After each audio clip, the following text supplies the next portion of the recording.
अ, पोथी परिचर्चाक एहि नवम आयोजन में हम मनोज शांडिल्य इंटरनेटक माध्यम से जुड़ल एहि कार्यक्रम में अपने सब गोटे के सादर स्वागत करैत छी। आजुक एहि आयोजनक आरंभ कर रहल छी। ई परिचर्चा जे अछि आइ से आइ हमर सबके परिचर्चा केंद्र में जे पोथी अछि से अछि श्री अंशुमान सत्यकेतु पहिल कविता संग्रह, जकर नाम छै एखन धरि। एहि पोथी परिचर्चा में भाग लेबाक लेल हमरा सबक संग एखन जुड़ल छथि आदरणीय इमेज अहाँ के कॉल करे। हेलो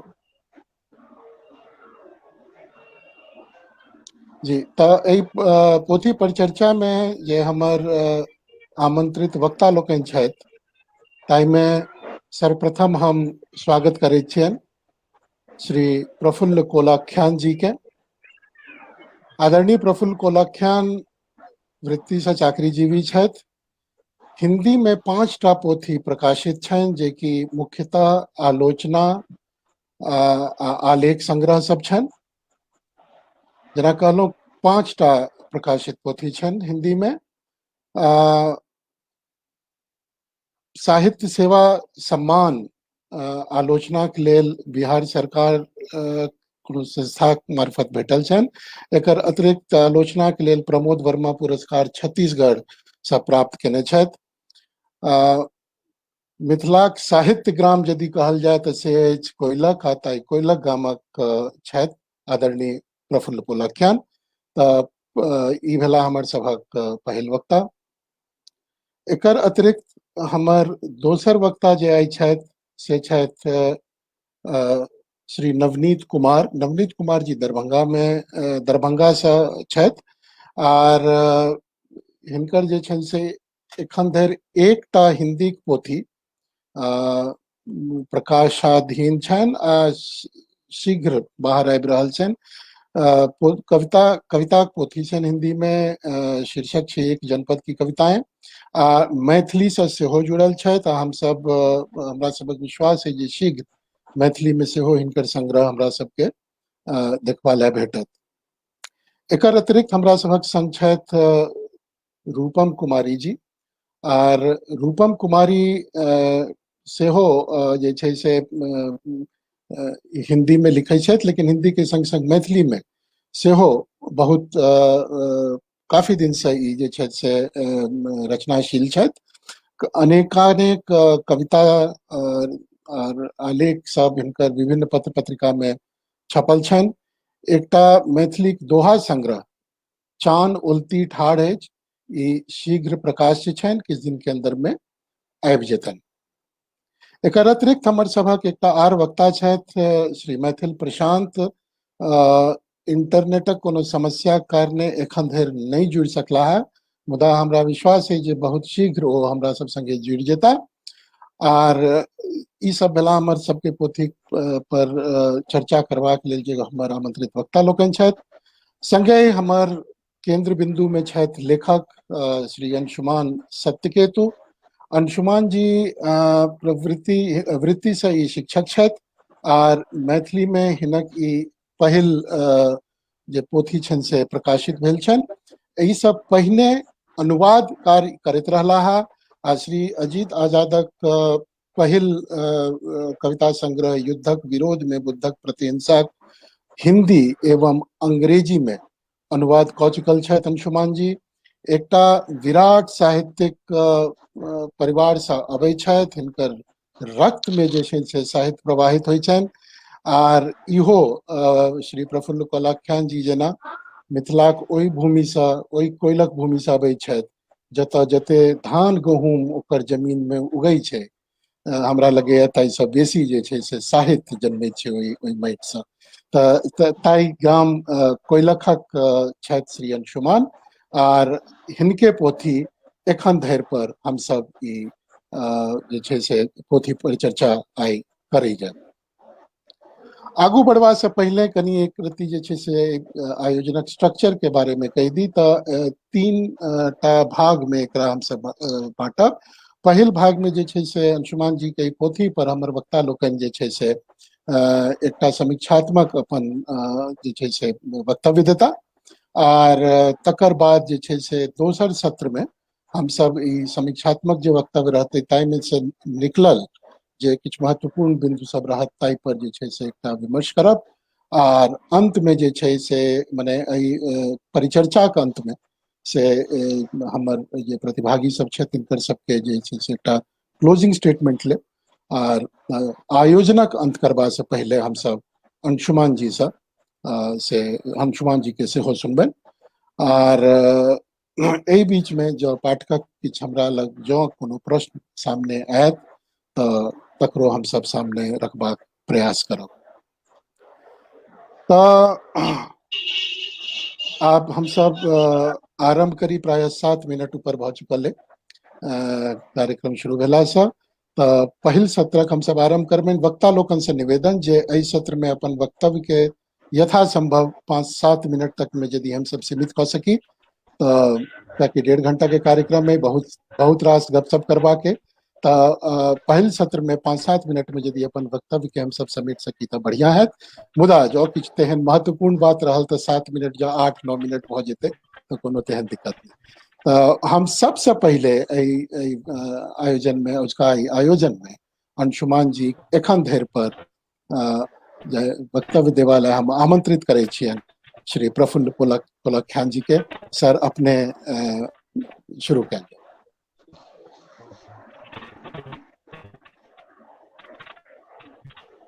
सर आवाज नहीं आबि रहल अछि अपने ठीक से, कनी एक बेर कनी माइक पर होस्ट दिस से एकरा जी अनम्यूट। अब आवाज अबैया? आबि रहल अछि सर, आबि रहल अछि।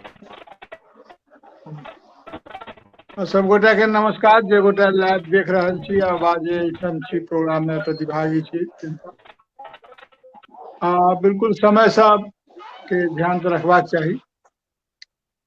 अंशुमान जी के सबसे पहले बधाई आ सब गोटा के पूजा के शुभकामना। अंशुमान जी वही गाम से छथि ई सुनि जे गाम से हम छी से सुनि कऽ नीक लागल। चिन्है छियनि हम। एकटा नीक कवि, युवा कवि कोइलख से आबि रहल छथि। हुनका से बहुत रास आशा अपेक्षा अछि। आरो किछु गोटा छथि कोइलख के जे लिख रहल छथि। अंशुमान जी से हमरा भेटो अछि। हुनकर कविता पुस्तक पोथी हम पढ़लाक बाद जे हमरा निष्कर्ष आयल, 1-2 मिनट हमरा लागत जे हम एहि पर गप करी जे कविता के पर्यावरण की छै, आई कविता के इकोसिस्टम कतऽ ठाढ़ छै। बहुत संक्षेप में उड़ितो उड़ितो कही तऽ आधुनिक काल में जे कविता शुरू भेलै, जे शैली में हम सब अखन लिखैत एलहुं हैं, ओकर आधुनिकता से तऽ संबंध छैहे। कियाकि वो आधुनिकता जे पाश्चात्य आधुनिकता छलैया, दोसर संबंध ओकर भेलै ज्ञानोदय से। Enlightenment, the age of enlightenment जेकरा पाश्चात्य में कहल जाइ छै, हम सब ओकरा ज्ञानोदय कहै छियै, ज्ञानोदय से। आ तेसर संपर्क भेलै ओकरा विचारधारा से। ई 2-3 टा चीज के ऐतिहासिक क्रम में यदि ध्यान में राखल जाए तऽ किछु गप उड़ितो उड़ितो स्पष्ट होइ छै। ओ गप ई छै जे जखन कविता ईश्वर के समर्पित छलखिन, ओहिठाम विश्वास के स्थान छलैया, आस्था के स्थान छलैया। मुदा आधुनिकता में विश्वासक स्थान संदेह लऽ लै छै। ओ संदेह आ ओकर विश्लेषण आ फेर ओकर निष्कर्ष, ई ओकर प्रक्रिया भऽ जाइ छै। कविता सेहो एहिमे संगी रहली। ज्ञानोदय के संदर्भ से जे कविता सब भेलै, ओ सभ्यता, संस्कृति, मानवीय चेतना, मानवीय विकास, सभ्यता विकास, एहि सब पर केंद्रित होइत कविता आयल। ओकर बाद जे कविता के स्थिति आधुनिक काल में भेलै, जखन भारतीय स्वतंत्रता आंदोलन चलि रहल छलैया, तहन कविता के सामाजिक परिवर्तनक एकटा महत्वपूर्ण उपकरण के रूप में विकसित करबाक कोशिश भेल। और कविता के जे अपन मूल स्वभाव छै, कविता में मन स्थिति बहुत महत्वपूर्ण होइ छै, कियाकि कवि के व्यक्तित्वक मन स्थिति के वस्तु स्थिति से जहन हम देखै छियै तखन ओकर बोध हमरा होइया जे एकर महत्व कतऽ छै। वस्तु स्थिति के अपन भूमिका होइ छै केकरो मन स्थिति बनबै में। एके वस्तु स्थिति हमरा सब लग में रहैया, लेकिन कवि के मन स्थिति के ओ विशेष ढंग से प्रभावित करे छै, कविता संभव होइ छै। भाषिक संरचना में अवैध कविता में बहुत रास चीज बदलियो जाइ छै। वस्तु स्थिति अपना के कविता में कोना रिफ्लेक्ट करे छै, या हम कह ई चाहे छी जे समाजक जे वस्तु स्थिति छै ओहि वस्तु स्थिति के कविता मन स्थिति में कोना आनल जाय। अखुनका जे स्थिति छै, जखन विचारधारा संग में एले हिनकर एकटा कविता के संदर्भ में अगर हम कह चाही तो जेना हिनकर महत्वपूर्ण बहुत कविता सब छनि, ओहि पर आगू चर्चा करब। अंतिम सत्य, सृजन संकल्प, सिद्धार्थ के गौतम, एना कते दिन, जाहिमे प्रश्न, प्रश्नाकुलता आ द्वंद्व छै। तो ये जे एना कते दिन, क्या कि कविता हमरा पूरा दुनिया के तो नहीं ज्ञान है, मुदा हिंदी वो से हम कह सकै छी कविता अपना के दोहरा रहल छै। नव कविता, नव चेतना, क्या कि वस्तु स्थिति के मन स्थिति पर जे प्रभाव छै से नहीं पड़ रहल छै, बा ओहि प्रभाव के कवि पकड़ नहीं पाबि रहल छै। यदि पकड़ितो छै तो ओकरा भाषा में प्रस्तुत नहीं कऽ पाबि रहल छै। एहन स्थिति में जे पुरना फॉर्मेट कविता के छलैया, ओहि फॉर्मेट के पर फेर से विचार करबाक जरूरत छै। और ई मांग सिर्फ उत्तर आधुनिकता दार्शनिक मांग नहीं छै, ई कविता के अपन संरचनागत मांग छै। क्या कि कविता हम लिखै छी, कविता हम पढ़ै छी, ओहि कविता के अपना ढंग से देखै छियै, मुदा ओहि फॉर्मेट में कविता संप्रेषित नहीं भऽ पाबि रहल छै, क्या कि ओहि वस्तु स्थिति आ मन स्थिति के जे द्वंद्व छै ओहिमे कोनो तालमेल नहीं भऽ पाबि रहल छै। हिनकर कविता यहाँ पिता पर छनि। अब हिनकर पिता जे रहथिन ओ साधारण पिता नहीं रहथिन, एकटा साहित्यकार पिता रहथिन, पैघ साहित्यकार पिता रहथिन, बलिदानी रहथिन। क्या कि सामाजिक परिवर्तन के दिशा में जे साहित्यकार काज करैत रहला ओहिमे ओ मैथिली में अग्रगणी छला। ओ पिता के जखन वर्णन करै छथिन तऽ ओ दृश्य उपस्थित भऽ जाइ छै, ई दोसर पीढ़ी छै। ओहिमे कखनो पिता हिनका में आबि जाइ छथिन, कखनो ई पिता में। वो कविता के बहुत ओहिमे जे मनस्थिति आयल छै ओहि कविता में बड़ा महत्वपूर्ण छै। तहिना जे अंतिम सत्य छै, सत्य तो अंत में अबिते छै। सत्य प्राथमिक, माध्यमिक आ अंतिम हम अलग अलग ढंग से हमरा प्रतीति होइया। आ जेना मान लिया जे चर्चा होइ छै जे सत्य मने अंग्रेजी में कहियो तो फैक्ट, ट्रूथ, रियलिटी पर काफी चर्चा भऽ चुकल छै। अंशुमान जी एकटा निश्चित रूप से नीक कवि छथि आ संभावनाशील कवि छथि। जे हम गप कहलहुँ हैं से सिर्फ उनका कविता से संबंधित नहीं अछि, बल्कि कविता मात्र से संबंधित अछि। ई केकरो पर लागू भऽ रहल छै। कविता अपना के दोहरा रहल है, सामाजिक जे चुनौती आबि रहल छै ओहि चुनौती के संग यदि कविता ठाढ़ो होइया तो ओ चुनौती झेलऽ वाला समाज ओकरा संगे ठाढ़ नहीं होइ छै। राजनीतिक विचारधारा कविता के ताकत प्रदान करै छलै। ओ बुझै छलै जे हमर अपन कविता छै। ओहि विचारधारा समाजक होइ छै, ओहि विचारधारा सक्रियता होइ छै। जते परिवर्तनकामी जते लोक छथि, जते ओकर अभिकरण छथिन, एजेंट छथिन, तिनका आर सब चीज से चाहे जते उपयोग में लबैत, कविता से हुनका मतलब नहीं रहै छै। हाँ, खतरनाक स्थिति ई अछि जे काव्य तत्वक इस्तेमाल सब करै छै, चाहे वो अनुप्रास होय, चाहे वो अलंकार होय। तो ई स्थिति छै। एहन स्थिति में हिनकर जे कविता छनि अंतिम सत्य, सृजन संकल्प, बड़ा महत्वपूर्ण कविता छै, जाहिमे मनस्थिति पूरा आयल छै। हम निश्चित रूप से हम कहबनि जे कविता हमरा प्रभावित केलक। आगू गप हेतै तहन फेर गप करब। धन्यवाद। बहुत धन्यवाद सर। अपने एक तो एतेक महत्वपूर्ण बात सब सामने आनल लिए, एक प्लेटफॉर्म तैयार के लिए चर्चा के लेल ताहि संगे जे छै से समय के बहुत सटीक अनुपालन के लिए ताहि देर पुनः बहुत बहुत धन्यवाद। श्रोतागण अपने सबके सूचित करैत हर्ष भऽ रहल है जे हमर एकार जे प्रतिभागी कनी काल विलम्ब से ज्वाइन भेला, हुनका किछु इंटरनेट के समस्या भऽ रहल छलनि है, मुदा मैथिल प्रशांत जी हमरा सबक बीच आबि चुकल छथि। तऽ हम जे छै से नवारंभक दिशा अपने सब गोटाक दिशा स्वागत करै छियनि प्रशांत जी के। प्रशांत जी संप्रति शिक्षक वृत्ति से जुड़ल छथि और मैथिली के जे एकटा युवा अथी साहित्यकार वर्ग छै ताहिमे एकटा प्रमुख स्थान रखै छथि प्रशांत जी। बहुतो दिन से कईएक वर्ष से जे छै से मैथिली साहित्य में ई मैथिली साहित्य से जुड़ल छथि, लेखन कर्म से जुड़ल छथि। एखन धरि हिनकर 3टा पोथी प्रकाशित भ चुकल छथि आ हमरा जनैत 4म सेहो प्रकाशित भ चुकल छनि। ओहिमे जे छै से ऐंठार पर उन्हायल अछि गाम, ई एकटा हमरा लगैया प्रेस में छलनि है, संभवतः आबि चुकल छनि। आ एकर अतिरिक्त एकटा पांचम पोथी कचकैया मौन जे कि गजल संग्रह छनि से प्रकाशनाधीन छनि, बहुत जल्दी इहो बाहर आबि जेतनि। दुर्गौली गाम से अबै छथि मैथिल प्रशांत, मधुबनी जिला दुर्गौली गाम, और एखन धरि हिनका मैथिली सांस्कृतिक एवं साहित्यिक समिति मधुबनी से नव हस्ताक्षर पुरस्कार एवं कीर्ति नारायण मिश्र साहित्य समान चेतना समिति पटना से हिनका भेट चुकल छथि। एकटा हमरा हिसाबे एकटा बहुत बहुत अनिवार्य कवि वर्तमान में मैथिली साहित्यक छथि मैथिल प्रशांत। हिनका लग हम आयब, लेकिन हिनका तक पहुँचे से पहले हम एखन जिनका आमंत्रित करबनि एहि पोथी पर अपन बात रखबाक लेल से छथि नवनीत कुमार। तो नवनीत जी अपने अपन वक्तव्य कृपया प्रस्तुत करी, हमरा सबके ओहिसँ अवगत कराबी जे अहाँके केना लागल अंशुमान जी की पोथी। धन्यवाद। सब गोटे के सब आदरणीय के प्रणाम। एखन जे काव्य संग्रह जे छै से ई समय के सबसे एकटा बहुत महत्वपूर्ण चीज अंशुमान बताई। अंशुमान सत्यकेतु जी हमरा समझ जे छै प्रतिकारक कवि छथि। ओ अपन पिताक जे ओज छनि काव्य संसार छनि ओहिके इनहेरिट केलथि है, ओकरा फेर आगू ओ जे छै से पल्लवित कऽ रहल छथि।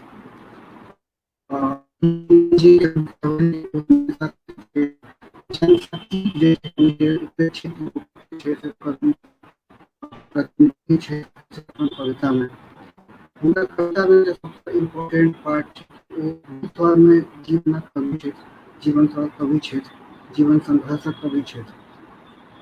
मिथिलांचल के मिथिला के भूमि छै जे ई भूखंड अछि तऽ ई कहियो से निरापद नहीं रहलै। हमेशा से प्राकृतिक जे आपदा छै, जे पलायनक दर छै, तऽ सत्ता व्यवस्था के उदासीनता कहियो या उपेक्षा हमेशा जे छै से एकटा एहि स्तर पर रहलै है कि जे छै से एहि भूभाग से जे छै से पलायन भेलै। एहि भूभाग में जे छै से आर्थिक सामाजिक रूप से जे छै लोक जे छै से बहुत संघर्षशील जीवन जीलक। तो वो कविता जे छै हिनकर कविता में अबै छनि। सबसे महत्वपूर्ण ई छै कि वैचारिक स्थिरता जे छै से हिनकर कविता में छै। शुरू से अंत तक जे वैचारिक स्थिरता छै। अखन समय में आजुक समय में बहुत रास लोग कविता लिख रहल छथि। एकटा अराजक स्थिति भऽ गेल अछि, एते लोग सब लिख रहल छथि, हरेक वर्ग से लोग लिख रहल छथि। कविता में वो स्तरहीनता या जे कही कि जे छै से स्मृति जीवी कवि सब छथि या एकटा सिंगल फ्रेम में रहि कऽ कविता लिखै छथि। तऽ अंशुमान सत्यकेतु जी जे छै से एहिसँ बहुत फराक एकटा ऊँचका लेवल पर जे छै अपन काव्य सृजन में छथि। हुनक कविता सबके जे स्तर छनि, जे रिवर्क ओ करै छथि कविता पर, भूमिका में सेहो अजीत आजाद भाई जी जो हुनका संदर्भ में लिखने छथि वो बहुत महत्वपूर्ण छै। कविता के मध्य भाग पर बहुत कमे कवि सब काज करै छथि, अंत आ आरंभ पर सबके जोड़ रहल छै। तऽ मध्य भाग पर सेहो बहुत मेहनत के छथि ओ केने कविता सब पर। बहुत संवेदनशील, बहुत संभावनाशील कवि छथि, बहुत दृष्टि संपन्न कवि छथि। जे हिसाब से जे छै से धूमकेतु जी के जे इनहेरिटेंस ओ इनहेरिट केलथि ओकरा ओ आगू बहुत बढ़िया से बढ़ा रहल छथि। वैचारिक प्रतिबद्धता हुनक कविता में छनि, बहुत संवेदनशील कवि छथि। कएकटा कविता छै जे कि पलायन पर छै, ओ स्त्रीक दर्द पर छै, जेना कि दाही अपने देख लेबै तऽ बाढ़ि में जे गछारल लोग छथि प्राकृतिक आपदा से हुनका पर छै। ओहिके अलावा जे छै से सुखायल बुतात हुनकर एकटा कविता छनि, छोट कविता छनि लेकिन बहुत मार्मिक छै। एहिपर बहुत रास लोग ध्यान नहीं गेल हेतै, लेकिन ई कविता बहुत जे छै से अपना आप में जे छै से बहुत बड़ा मैसेज छै और बहुत बड़ा एक आघात छै, एक फेलियर छै जे सिस्टम के ओहि के तरफ जे छै से इंडिकेट कर रहल छै। ई कविता जे छै से एक तरह से सनद एक जे छै से सूचना दऽ रहल छै जे छै से सत्ता के लोग के, सत्ता में बैसल लोग सबके कि जे पलायन के जे स्थिति छै, जाहि तरह के जे एकटा जीवन व्यवस्था मिथिला में जे छै से भेलैए, जे अखनो आई करीब 7-8 जे छै से दशक बीत चुकल अछि जे छै से स्वाधीनता ओकर उपरान्त। तो हमर सेहनता जे छै हिनकर जे कवि छनि, कविता छनि सुखायल पुतात आ हमर सेहनता, हमरा हिसाबे बहुत महत्वपूर्ण कविता छनि। दहैत संवेदना, सिद्धार्थ की गौतम, इहो एकटा जे छै से एकटा अलग प्लेटफॉर्म पर हिनकर कविता छनि। तो अखन के पीढ़ी में जे लोग सब लिख रहल छथि ओहिसँ ई बहुत ऊँचगा लेवल पर छथि, बहुत संभावनाशील छथि। आ हमरा हिसाबे ई हमर अपन निजी व्यू अछि कि अंशुमन सत्यकेतु जी जे छै से अखन एकटा कालजयी कविता के लिखबाक बहुत करीब पहुँच गेल छै, ओहि स्तर पर छथि कि ई एकटा कालजयी कविता कोनो लिखैत आ ओ एकटा टर्निंग पॉइंट जे छै से आबै, ओ मैथिली कविता के आबऽ वाला पीढ़ी के, एहि पीढ़ी के एकटा टर्निंग पॉइंट होइ, ओहिके ओ बहुत करीब छथि। अपन मिथिला के माटि पानि या एकटा जे ग्लोबल एकटा विश्वग्राम में जे एखन जे स्थिति अछि जे कविता के समकालीन कविता में, ओहि हिसाबे ई बहुत ओहि चीज के बहुत करीब छथि। तो पिता के जकाँ जे छै से ई सेहो एकटा ओहि स्तर पर आबि सकैत छथि, संभावना छै नेबा के। ई जे गहींरता, ई जे संवेदनशीलता छै हुनका अंदर, ओ ओकरा एकदम बचा कऽ रखैत जे छै। स्मृति जीवी बेसी नहीं होबा के छै, जे कविता सब लिखले तऽ पिता पर, माय पर बहुत बढ़िया कविता छै जे छै। अनंता एक दू, ओहो बहुत महत्वपूर्ण कविता छै हमरा समझसँ। और जे छै से एकटा मन स्थिति के जे छै, एकटा युवा मन के एकटा उद्वेलन के जे छै से ओ देखबै छै। तो कुल मिला के जे संग्रह छै बहुत महत्वपूर्ण संग्रह छै। ई संग्रह जे छै से जे एहि पीढ़ी में अखन जे सब नहीं पढ़ले थे हुनका हम सबके कहबनि कि अवश्य ई काव्य संग्रह के पढ़ै। आ एकटा महत्वपूर्ण चीज छै कि ई अपन अखुनका समय में जे छै से अपन पाठक वृंद तैयार करबा के, हिनकर अपन फैन फॉलोइंग, हिनकर अपन जे पाठक के संसार हेतै, ओ बहुत कम समय में ओकरा रचता कि हिनकर अगला कवि के अगला काव्य संग्रह के, हिनकर अगला कविता प्रतीक्षा जे छै हिनका पाठक वर्ग में रहतनि। ई बहुत महत्वपूर्ण छै अखन के समय में, एहि कि पाठक जे छै से अखन पूरा कविता के लिखल बहुत जा रहल अछि, हिंदियो में, मैथिलियो में, मैथिली में खास कर विशेष लोग सब लिख बहुत बेसी रहल छै। तो कविता के जे विधा छै ओहिमे सबसे बेसी जे छै से अखन लिखल जा रहल अछि। लेकिन पाठकक जहाँ के स्थिति अछि कि पाठक जे छै से मैथिली कविता से कटि रहल अछि। किछु जे आंगुर पर जे गिनल चुनल कवि छथि अखन हुनके पढ़बाक लालसा होइ छनि, जे अखुनका पाठक में आइयो हम करीब 4-5 जे सीरियस जे छै से पाठक सब छथि मैथिली कविता के, मैथिली साहित्य के, हुनका से एहि संदर्भ में हमरा से विचार होइ छल। तो ई एकटा बहुत महत्वपूर्ण चीज हेतै हुनका लेल कि अंशुमान जी के लेल, हुनका अपन एकटा पाठक वृंद जे छै से तैयार भऽ रहल छै। कविता पर बहुत बढ़िया जे बिंब पर, शिल्प पर, सब पर बहुत मेहनत करै छै, बहुत बढ़िया जे छै से कऽ रहल छै। एक आध ठाम हम कहबनि जे छै कि ओ बहुत निधोक, बहुत निर्बाध भऽ कऽ जे छै से लिखैत। जेनाकि एग्जाम्पल छलै हमरा जे छै से दरभंगा में छलहुँ हेँ जावत कॉलेज के समय में, बाबा जी होइ छलाह यात्री जी, तो हुनकर जे छै से सानिध्य भेटबाक हमरो सुअवसर प्राप्त भेल छल। तो बाबा कहै छलखिन कि मिथिलांचल के जे ई भूमि छौ, ई पुण्य भूमि, एहिठाम कविता, कथा, उपन्यास छीटल छै, डेग डेग पर जे छै कविता छीटल छै। तोरा ऑब्जर्वेशन के आवश्यकता छौ, जाहि चीज के जहिना देखै छै ओहि चीज के ऑब्जर्वेशन के ओहिना दिख, ओकरा कोनो चासनीक में डालबाक आवश्यकता नहीं छै। अपना अंदर के जे आलोचक छै ओकरा खत्म कर, अपन जे अपन कविता के अपने आलोचक नहीं बनवा। आ जे आलोचक छै सीरियस या नॉन सीरियस कोनो तरहक, हुनका कोनो परवाह नहीं करवा के, हुनका कहना के रहे कि try to see the things the way they आर, कि जे स्थिति जाहि तरहे छै ओकरा ओही तरहे जे छै से रखबाक प्रयास करबा लेल। आ ओ अपन कएटा कविता एहन छै जिनका संदर्भ में ओ कहलथि कि हम फिर घूर के ओकरा रिवर्क नहीं केलिए, वो कविता जहिना लिखने रहिए ओकरा तहिना हम पाठक सबके समक्ष राखि देलिए आ वो कविता जे छै कालजयी भऽ गेलै। तो ई तो अलग अलग छै, बहुत मतलब विमर्श आ विवादक विषय छै, लेकिन किछु कविता एहन लिखैत जेकि हुनकामे बहुत संभावना छै एहन लिखत। एकटा बहुत छोट कविता ओ लिखने छै जे छै से ओ छै हुले लेले, 3-4 पंक्ति के कविता छै, लेकिन ओ बहुत जे छै से एकटा आघात करै छै, एकटा जे छै से व्यंग करै छै ई कविता। तो हुले लेले जे कविता छै ई जखन हम देखलहुँ तऽ हमरा जे छै से बाबाके जे एकटा छलियै प्रयास, तऽ ओकर प्रतिबिंब हमरा एकटा जे छै से देखाइ देलक। कते बेर एहन कवितामे जेनाकि हमर पर्सनल व्यू अछि कि लगैत अछि कि जीवकान्त जीके पढ़ि रहल छी या कुलानंद मिश्र जीके जे छै से रिफ्लेक्शन कतहु कतहु हमरा जे छै से अबैत अछि। ई बहुत नीक गप छै, ई खराब गप नहि छै।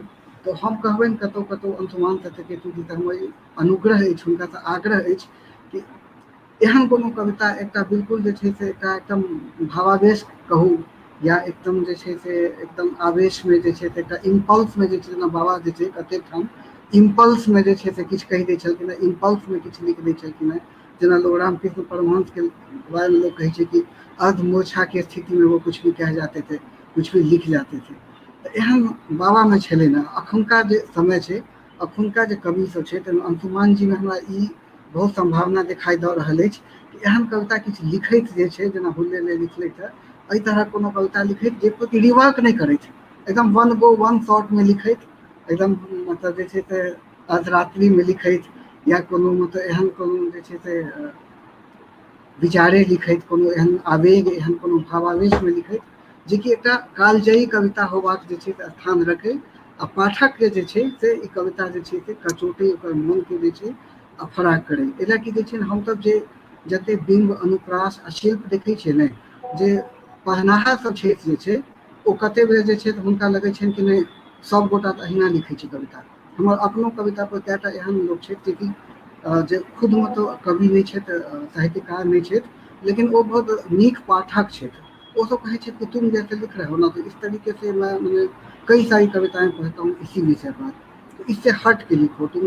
मतलब रिवर्क करते करते करते तुमने कविता की जो मौलिकता है तुम उसको मतलब तुम आलोचक को ध्यान में रखकर, प्रकाशक को, समीक्षक को ध्यान में रख रहे हो, वैसा नहीं करो। इस कविता को तुमने जैसे 19 वर्ष पहले जैसे लिखा था, जो अनगहता थी, तो ओकर सब कहना कि उसको वैसे रहने दो। तो हम एक हिंदी कविता मेरा आबि बागमती विमर्श एक जनपद की कविताएं, तो किछु कविता छै जे 2003-4 के छलै है, ओ कविता हम प्रस्तुत के लिए अजीत आजाद भाई जी लग, कहले कि नहीं एकरा चेंज नहीं करियो, जहिना छै एकरा तहिना रहो। तो बहुत ठाम हम कहबनि जे छै, ये हमर आग्रह अछि जे छै से अंशुमान जी से, कि जी अगला जे अबै कविता इएह छलै। एकटा बहुत नीक। आओर कविता के चर्चा छूटि गेलै कि बनत हम्म, नहीं कि वो आप जीविते लहास। ई एकटा कविता जे छै, बनत नहीं कि वो आप जीविते लहास, इहो हमरा बहुत नीक लागल अछि कविता। ई कविता के जे छै से ई संग्रह जँ अगर हिंदी में सेहो अगर अनुवाद होय, एकटा पैघ जे छै बृहद पाठक तक जे छै से सेहो पहुँच सकैत अछि जे छै, कैला कि बहुत संभावना छै कविता सबमे। बहुत बढ़िया, बहुत बहुत नीक विश्लेषण नवनीत जी।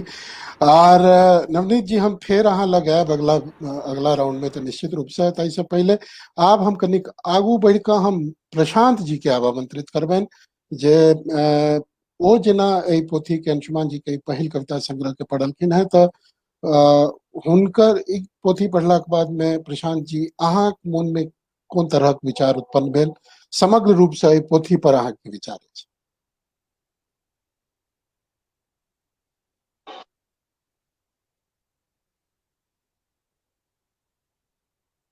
प्रशांत जी माइक म्यूट छन। हाँ, आब अनम्यूट हाँ भेल हाँ प्रशांत जी। सबगोटा के प्रणाम के संग अंशुमान सत्यकेतु के हम 2007 से जानै छनि। 2007 से हमरा परिचय है अंशुमान सत्यकेतु से। आ जहिया हमरा एकटा महत्वपूर्ण बात ई कही, जहिया हमरा अंशुमान सत्यकेतु से भेंट भेल, ताहिसँ पहिले आधुनिक कविता या नव कविता जकरा कहल जाइ छै, तकरा प्रति हमरा एकटा पूर्वाग्रह जकाँ रहै। मुदा जखन हम अंशुमान सत्यकेतु के पढ़लियनि, हुनका से बात भेल, हुनका पर कविता सब पर बात भेल, तकर बाद हमर धारणा सीधे यू टर्न लेलक जे नहीं, नव कविता जे छै से आय के आवश्यकता छै आ एकरा अगर ढंग से कहल जाए तो ई आय के समय के लेल के जे चुनौती छै ओहि भंगठी के ठीक करवा के औजार बनि सकैया। तकर बाद हमहूँ नव कविता दिस एलहुँ। बेर बेर अंशुमान भाई से रहे छला कि अहाँ के संग्रह आबक चाही, चूंकि पढ़ैत छलहुँ हेँ हुनकर कविता सब, ताहिमे रहे छला थोड़े मेहनत करे छथि, बहुत बेसी मेहनत, चूंकि सुनियोजित कविता लिखे छथि, बस लिख देनौ से नहीं, कविता पर काज करे छथि अंशुमान भाई। और ई सुनियोजन जे छनि हिनका से हिनकर काव्य कर्म के जे छै से एकटा अलग दिशा प्रदान करै छै आ ओ अलग ठाम जाकर हिनका ठाढ़ करै छै। जे परिवेश छै, जे परिस्थिति छै, तई में वो अपन विचारधारा के संग ठाढ़ छथि। अंशुमान के कविता, जेना अंशुमान कहै छथि जे हम वामपंथी छी, तो हुनकर कविता एकदम लाल टूहटू, हुनकर शब्द, हुनकर भाव से छै अहाँ कविता सबमे। हम आरंभ करल रही हिनकर एकटा कविता 4-5 सँ जे सहसा करैत हिटलरक पौआ सब फुफकार उठलैया आदतन जहरक व्यापार में लागल।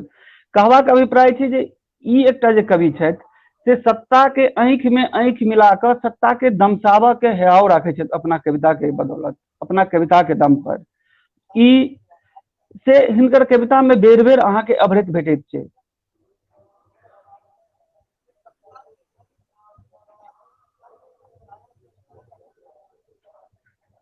अंशुमान अपन कविता के माध्यम से अपन कविता के हथौड़ी बना सिंहासन के बेर बेर ठोकैत रहे छथि।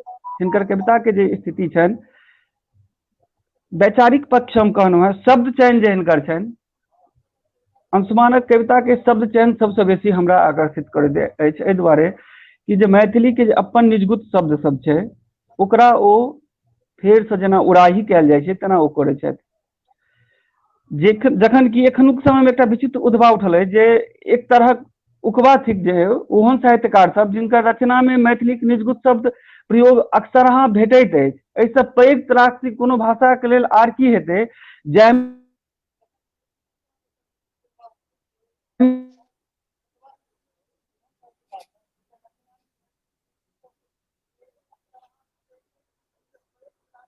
ओहि भाषा प्रयोग पर प्रश्न चिन्ह लगाओल करते। गमैया शब्दक कविता सब के छुट्टा सब पकड़ ई बाहर करे छै मैथिली शब्द के अनुसार। अंशुमानक कविता में सबमे ठेठ शब्दक पथार लागल अछि जे कविता सौंदर्य के नवकी सुंदर बनबैत अछि। शब्दक प्रयोग असल में कविता के कविता बनबैत छै, लागत हिनकर के बाद हिनकर गमोजिम मैथिली शब्दक प्रयोग बड़ कुशलता से अंशुमान प्रस्तुत संग्रह में केने छथि। अखन धरि में एक तरह कवि आरोपित होइत मैथिली शब्दक उड़ाही कऽ रहल अछि। कोनो भाषा विशेषक अभी दायित्व सेहो थे। अंशुमान भावांश शब्द निसंदिग्ध है। अंशुमान न शब्द मात्रे निखट्टू जका ठाढ़ नहीं रहैत अछि, अपन काज में बिगर अछि। गामक चिन्मार दिवसे शहरक ड्राइंग रूम में शब्द मैथिली जजात जकाँ दोहराए अंशुमान कविता में। किछु शब्द देखल जाए जेना उद्गुण, बहटाइर, बेरहट, हुरहुर, मोसिया, झब्बा, भकोभन आदि अनादि शब्द कविताक आवश्यक तत्व जकाँ आयल अछि, जकरा बिन अंशुमानक कविताक कल्पना नहीं कयल जा सकैत अछि। एकटा बिंदु अंशुमानक कविता में जे नव कविता के बिंब छै या शिल्प छै से नव कविता के कविता बनाबै छै। अंशुमान भाई पर बेर बेर एकटा आरोप लागै छनि कि जो शब्द के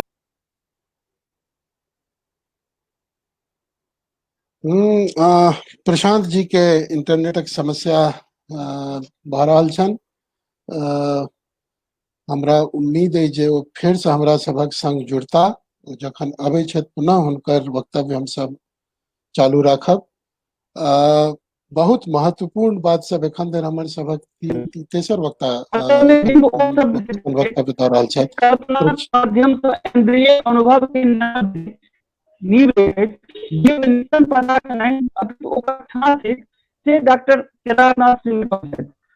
बिंब अभिधाक बमोजिम लक्षणा आ व्यंजना लचरल चतरल रहैत अछि। अंशुमानक कविता समय बिंब थकियाल भेटत जे कविता के कविता बनबैत अछि। अतुकांत कविता असल में क्रांति कोण पर माथ धरि ठाढ़ अछि, जकरा गद्य होयबाक खतरा सदैत बनल रहैत अछि। बिंब कविता के पद्य बनेबाक औजार थिक। बिंब सपाट स्टेटमेंट के पद्यक स्वरूप प्रदान करैत अछि। किछु बिंबक उदाहरण सेहो देखल जा सकैत अछि, जेना किछु कविता समय आयल छनि मौलाइत एकटा दिन के फूल से तुलना कऽ कऽ केना बिंब बनेने छथिन। पेट में ममोड़ैत रस्सीक जुन्ना, एकदम ठेठी बिंब। किसानी गृहस्थी वाला बिंब। तृष्णाक कोढ़ी, दग्ध सुल्फाक चोट, समय के दर्रैत, हिटलरक पुआ, सुखायल शब्द, खातिरक उलवा जिनिस। एकदम गांव देहात माटि पानि से बिंब के बनाबे के ही सामर्थ्य राखै छथि अंशुमान सत्यकेतु। शिल्प के जहाँ देर बात छनि हिनकर, तऽ शिल्प असल में एकटा कला थिक, सौंदर्यीकरण करनक एकटा औजार थिक, जे उबर खाबर ले ऊंच के एक शैर बनबैत अछि, जे तीन व्यक्ति के सैंत उसाइड साठि जकाँ पाठक सोझा रखैत अछि। प्रत्येक भाव आ विचार मौलिक रूपे कविताक बिया अगेंजने रहैत अछि, मुदा तकरा लेल अहाँ के अभिव्यक्तिक सुनियोजित व्यवस्था क्रम होयबाक चाही। जेकि नव कविता प्रायः अतुकांत होइत छै, कविता के ठाम ठाम गद्य होयबाक खतरा रहैत छै, जे पहिलो कहने छलहुँ हेँ, खतरा इहो है जे ई अरुचिकर नहीं भऽ जाए। एहना में गढ़ैन के महत्व बढ़ि जाइत है। असल में यह शिल्प थिक। अंशुमान लग एकटा फराक शिल्प अछि, देखल जाय। नहीं आओत कठिन समय, बाँचल अछि जा धरि, चिड़ैक चोंच में घासक सरंजाम, गाछक छुट्टी पर मचकी झुलबाक प्रयत्न। अंशुमानक शिल्प जे व्यक्तिगत शिल्प के वो तैयार करे छथि अंशुमान भाई, तऽ हुनकर पूरा संग्रह के पढ़ला के बाद शिल्प पर सेहो विशेष आकर्षण हमरा रहल अछि। तो अंशुमान के भाई के बारे में तत्काल हम चूंकि हमरा याद नहीं रहैया, तऽ हम थोड़े लिख लेने छलहुँ हेँ, ताहिके लेल क्षमा प्रार्थी छै। नहीं बहुत नीक, बहुत बढ़िया। मैं लिख लेने छलहुँ हैं, पढ़ने छलहुँ हैं, तैं लिखने छलहुँ हैं। यह आवश्यक छै प्रशांत जी, एकरे बेगरता छै। तऽ हम फेर अबै छी अहाँ लग एकर बाद वाला राउंड में। समय सब गोटा अपन अपन मेंटेन कर रहल छी, ताहि दुआरे हमरा दिस से एकटा विशेष धन्यवाद सब गोटा के। आब हम सब बढ़े छी रूपम जी लग। रूपम जी से जानना चाहब जे अहाँ हिंदी मैथिली दुनू में लिखै छी, मैथिली में रुचि रखै छी, मैथिली साहित्य में, तऽ अंशुमान के पढ़ला के बाद अहाँ के अपन जे मैथिली कविताक या मैथिली साहित्यक प्रति जे विचार अछि, ताहि पर कोन तरहक प्रभाव पड़ल, एकटा समग्र रूप से हिनकर पोथी अहाँ केना लागल?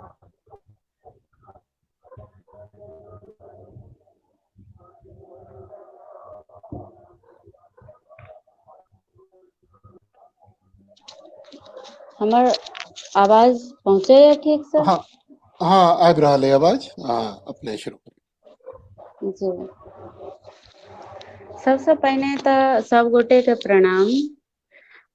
हुनको सबके प्रति आभार जे अखन जुड़ल छथि, हमरा सब गोटा के सुनि रहल छथि। हम जखन ई कविता संग्रह एखन धरि हमरा भेटल आ हम पढ़लहुँ, तऽ हमरा जे बेसी प्रभावित केलक आ हमरा जे बेसी नीक लागल, ओहिमे अगर हम एक लाइन में एकटा चीज कहऽ चाहब, जतऽ से हम बात अपन शुरू करब, कि हिनकर जे कविता के छोट छोट प्रसंग छनि, छोट छोट जे विषय छै, ओ जीवन के व्यापक सरोकार से जुड़ै छै। जेना हिनकर एकटा कविता छै धान परिधान। हम एतै से बात अपन शुरू करऽ चाहै छी। धान परिधान कविता जखन हमरा हम पढ़ै छलहुँ, तऽ हमरा लागल कि ई प्राकृतिक सौंदर्य के कविता छै। ई ओतऽ से बात के शुरू केलखिन, मुदा जखन ई अंत करै छथिन, तऽ अंत के जे 4 5 छै, ओ हम सेहो नोट केने छी। हम पढ़ऽ चाहै छी जी एहि जरूर। कविता के। जी, तऽ ई कहै छथिन, थाल कादो में सानल दे, सावन भादव के मूसलाधार पानि में भीजल मोन, ठाढ़ अछि अन्हार में कन्हटने अनगिनत भूख, बनि जन जन के आँखिक इजोर। तऽ हम ई कहऽ चाहे छी कि ई कविता के शुरू में हमरा बुझायल जे ई प्रकृति पर लिख रहल छथि, मुदा जब एकर अंत ओ कयलथि तऽ ओ जन सरोकार से जुड़ि गेलै। ओ जनता के जे पीड़ा छै, जनता के जे बात छै, तकरा से जुड़ि गेल छै। ई हिनकर लेखन के एकटा खास विशेषता छनि। एहि कविता के कला पक्ष सेहो बहुत मजबूत छै। हिनकर कविता में जे हमरा बुझायल, हमरा नीक लागल कि हिनकर कविता सब ग्रामीण आ शहरी जीवन के अनेकानेक समस्या के रेखांकित कयल गेल छै हिनका कविता सबमे। एकटा हिनकर कविता छनि, ढहैत संवेदना। ढहैत संवेदना कविता जखन हम पढ़ैत रहियै तऽ हमरा बुझायल कि आइ जे शहर छै, शहर वा गाम, मुदा शहर में बेसी कए के जे दू वर्ग के जीवन छै, एकटा तऽ जे शहरी चकाचौंध में जीव रहल छै, एकटा जे फुटपाथ पर छै। तऽ ई दुनू जीवन के ई एकटा कविता में आनै छथिन एहि बात के। जेना शहर के जे जीवन छै, ओहिमे ई लिखै छथिन कि बगल के दू महला सँ एक जोड़ी दृष्टि रहित आँखि टुकुर टुकुर तकैया। आँखि तऽ छै, मुदा जे शहर के चकाचौंध में जियै वाला संपन्न लोग छथिन, हुनका आँखि में संवेदना नहि छै। ओ देख नहि रहल छथिन कि बगल में की भऽ रहल छै। आ फुटपाथक जे जीवन छै, ओकर जे दुख छै, त्रासदी छै, ओ हुनका नहि देखाइत छनि। आ ओहि त्रासदीक संगे ओ ई रचै छथिन, लिखै छथिन कि आइयो फुटपाथक लोक के जीवन केना छै, वो केहन छै। तऽ हिनकर लेखन के जे ई कलात्मक पक्ष छै, से हमरा बहुत प्रभावित केलक। हिनकर कविता सबके मौलिकता आ व्यापकता दुनू हमरा विशेष प्रभावित करैया। कविता पढ़ैत काल कखनो हमरा ऊब नहि भेल। हम कएक बेर ई कविता के पढ़लहुँ, मुदा हमरा कतौ से ऊब नहि भेल। जेनाकि मुक्त छंद कविता में छंद मुक्त कविता और छंद वाला कविता में ई होइत छै, मुदा से नहि भेलै। ई शुरू से अंत धरि हम ओहिना पढ़ैत चलि गेलियै। हिनकर कविता संग्रह के समग्रता में जँ हम बात करी तऽ प्रेम छै, संबंध छै, संबंध के बदलैत स्वरूप सेहो छै, आ संबंध के बीच से मनोविज्ञान छै सेहो छै। मने जीवन के विविध रंग के समेटने ई संग्रह छै। ई अपन कविता सबमे दूटा कविता छै, एकटा प्रेम पर छै आ दोसर कविता जे हिनकर अंतिम कविता छै ओहो प्रेम पर छै। प्रेम के जे पहिल कविता छै, एकाकार भऽ जाइ छी हम अहाँ, तऽ एकाकार भऽ जाइ छी हम अहाँ मे जे ई प्रेम के देखेलखिन यऽ, ओ प्रेम कते निश्चल, कोमल आ कते साँच प्रेम छै ओ कविता। आ जे ई अंतिम कविता छै प्रेम के, ओहिमे ई जे प्रेम के रूप देखबै छथिन, तऽ रिश्ताके जतेक स्वरूप बदलल गेलैए समयके हिसाबसँ, तऽ ओकरा ई बहुत कलात्मक ढंगसँ रेखांकित केलखिन हेँ।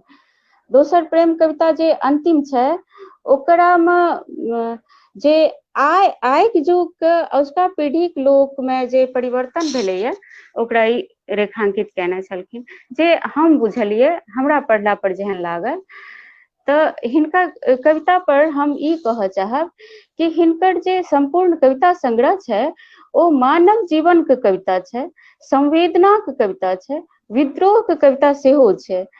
हमरा सब नवतुरिया लोकके लेल अखन मैथिल प्रशांत जी कहैत रहथिन, हम हुनका बातसँ विशेष सहमति रखै छियै कि नवतुर जे लोक छथि, नया लोक, तिनका ई संग्रह पढ़ैके चाही।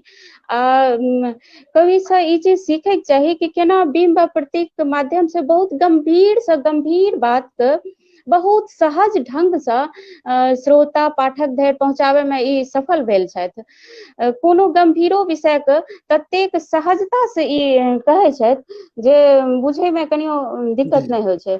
तऽ हमरा सन नवतुरिया जे लोक छथि हुनका हिनकर कविता संग्रह एखन धरि से सीखै के जरूरत छै, पढ़ै के जरूरत छै। तऽ अपने जे कहलिए कि अहाँ हिंदी में लिखै छी तखन मैथिली में जखन कविता पढ़ै छी तऽ हिनकर कविता केहन लागैया? तऽ कविता तऽ हिंदी आ मैथिली के बात नहीं हम कहब, हम तऽ कविता के रूप में देखै छी, भाषा से विशेष बात नहीं छै। तऽ हम मैथिलियो के कविता पढ़ै छियै आ हिंदी के सेहो पढ़ै छी। तऽ वर्तमान समकालीन समस्या जे सब छै वो चाहे राजनीतिक समस्या होय वा सामाजिक समस्या होय, ओकरा रचै में कतौ से नहीं चुकलखिन अछि। समाज में गांव के जे ग्रामीण समस्या सब छै, जेना बाढ़ छै वा ग्रामीण महिला के जे समस्या छै, महिलो के बहुत रास बात ई अपन कविता सब में आनै छथिन। एकटा आस कविता छै, ओहिमे सेहो एकटा स्त्री एलै हन जे बहुत निम्न वर्ग के स्त्री छै, ओकर सपना उ जे लए कऽ आबै छै उ समय के मारल वा गरीबी से ओकर सपना केना भखरि जाइ छै आ ओ फेर कोना तैयो ओकरा आँखि में आस रहिते टा छै। तऽ हिनकर कविता सकारात्मक कविता छै सब, नेगेटिव बात ई अपन कविता में नहीं करै छथिन। दोसर बात छै जे प्रश्न ठाढ़ सेहो करै छै, जे समय के समकालीन समस्या छै, राजनीतिक होय तऽ राजनीति पर भी हिनकर बहुत कविता छै आ राजनीति पर सेहो हिनकर बहुत प्रहार सेहो छै। और समय के जे समकालीन सब बात छै जे एगो कविता संग्रह के महत्वपूर्ण बनबै छै, से सबटा बात हिनकर कविता संग्रह में छनि, से हमरा बुझायल। बहुत नीक रूपम जी, समकालीनता हिनकर कविता में छनि आ से एहि संग्रह के महत्वपूर्ण बनबै छै, प्रत्येक कविता के महत्वपूर्ण बनबै छै। बहुत सही उक्ति अहाँ के अछि। जहां तक हिंदी आ मैथिली वाला बात हम केने रही तकर जे प्रयोजन किया, ठीके छै, कविता कोनो भाषा में होय कविते होय छै, लेकिन हमर पूछऽ के आशय छलै जे भाषा नहीं भाषाई साहित्य जे छै ताहि में हिंदी के मुकाबले हमर मैथिली आ कि मैथिली के मुकाबले हिंदी ई सब चलैत रहलैया, अबैत रहलैया। चूँकि अहाँ जे छै से नव ऊर्जा लऽ कऽ आबि रहल छी तऽ अहाँ की देखलियै अपन आँखिसँ, ताहि संदर्भ में ओ प्रश्न छलैया, तकर उत्तर अहाँ बहुत बढ़िआँ से देलहुँ हेँ। तऽ बहुत बहुत धन्यवाद अहाँके। आब हमसब जे छै से कनी आगू बढ़ै छी, आब अपन दोसर जे सत्र ताहि में पहुँचै छी। जे सब गप भेल हमर पहिल सत्र में, जे हमर वक्ता सब अपन अपन वक्तव्य रखलनि, ताहि में से जे किछु महत्वपूर्ण बिंदु सब निकलि के एलैया, ताहि पर हम सब किछु चर्च करी। तऽ एहि में हम शुरू करब प्रशांत जी से। प्रशांत जी, अहाँ संभवतः इस समय नहीं रही, प्रफुल्ल सर जखन अपन वक्तव्य दऽ रहल छलखिन हेँ, ओहि में एकटा बहुत महत्वपूर्ण बात ई कहलखिन जे समाजक वस्तुस्थितिसँ कविताक मनस्थिति में एकटा मेल हैब से बहुत आवश्यक छै, या ओकरा ओहुना कहल जा सकैया जे सामाजिक वस्तुस्थितिसँ से कविताक मनस्थिति प्रभावित होबाक चाही। ई जे छै से कनि आवश्यक छै आजुक स्थिति। तऽ एहि पोथीक बहन्ने हमसब एहि पर कनि चर्च करी, जे जहन अहाँ अंशुमान जी कविता पढ़ै छी तऽ ओ जे एकटा वस्तुस्थितिसँ मनस्थिति तक के यात्रा छै से अहाँके देखा पड़ैया। जो देखा पड़ैया तऽ कते देखा पड़ैया आ कोना देखा पड़ैया?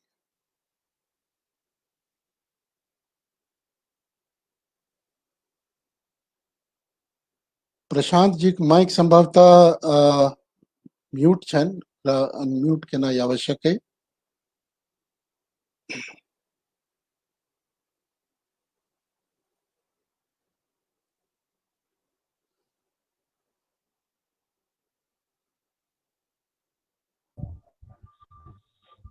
हाँ, आब आवाज जा अनम्यूट रहल भेल है? अहाँके। हाँ, आबि रहल है प्रशांत जी। सामाजिक प्रश्न छलै अहाँके, सामाजिक स्थिति सब स्थिति छै, मोटा मोटी बात इएह रहै। मनस्थिति, कवि के मनस्थिति से होइत कविता के मनस्थिति तक से ओ केना परिलक्षित भऽ रहलैया, ताहि पर छलै। हाँ, हाँ तऽ एहि जे वातावरण में अहाँ रहै छियै कतौ ने कतौ ओहि वातावरण सँ अहाँके ओहि कालखंड सँ अहाँके मन स्थिति के निर्माण होइए। अहाँ जे वातावरण जे पारिवारिक पृष्ठभूमि में छियै जे गाम समाज में छियै ओ समाजे अहाँके मनस्थिति के निर्माण करैत अछि। तैं विभिन्न ठामक लोक के कतेक मनस्थिति में अंतर होइत छै। अगर हम दुर्गौली में छियै तऽ हमरा इर्द गिर्द जते घटना घटित भऽ रहल छै हमर मनस्थिति ओहि से प्रभावित हेतै। आ ओना आइ काल्हि ग्लोबल युग के सूचना क्रांति के दौर चलि रहल छै जाहिमे हम बम्बई के घटना से सेहो प्रभावित होइ छियै, अमेरिका के घटना से सेहो प्रभावित होइ छियै या सुदूर अरब के कोनो घटना से सेहो प्रभावित होइ छियै। मुदा जतेक हम प्रभावित होइ छियै अपना इर्द गिर्द जतऽ हम जीबै छियै एहि चीज के हम भोगै छियै ओ जतेक हमरा प्रभावित करै छै संभव छै जे ओकर जे इंटेंसिटी छै जे जतेक जोरगर हेतै ओते हमरा अमेरिका या ईरान या बम्बई के घटना से ओतेक हम प्रभावित ओतेक हम नहि हेतै। हम जे भोगै छियै ओ बेसी बढ़िया से हम ओकरा लिखियो सकै छियै जे भोगल हमर यथार्थ ये। अंशुमान भाई के कविता के बारे में हम जहन बिंब के चर्चा केलहुँ या शिल्प के चर्चा केलहुँ हैं तऽ हम वएह बात कहऽ चाहलहुँ हैं जे हिनकर जे बिंबो जे छनि हिनकर जे शिल्पो जे छनि जे परिवेश के ई बात करै छथिन जे गाँव के ई बात करै छथिन जे स्थिति के बात करै छथिन ताहि सब बहुत बेसी प्रभावित होइ छै। हमरा कहू हम दोहरा सकै छी ओ मन स्थिति के ओ कविता के संगे जे तारतम्य छनि हुनकर से अहाँके बहुत रास कविता एहन छनि जे गाँव के पृष्ठभूमि पर छनि ओ भोगने जे छथिन। अंशुमान भाई हमर शिक्षक छै संगे संगे एके बीआरसी में हमसब काज करै छी आ अंशुमान भाई के विशेष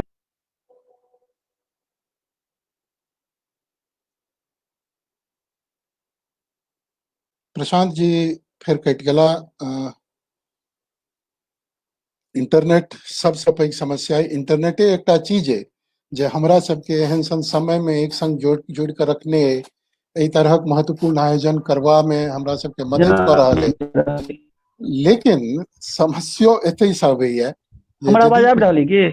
हाँ आब आबि रहल है। हम एही पर बात हमर करल आवाज जा रहल है की? आबि रहल है अहाँके आवाज आबि रहल है प्रशांत जी। हाँ अहाँ जारी राखिए।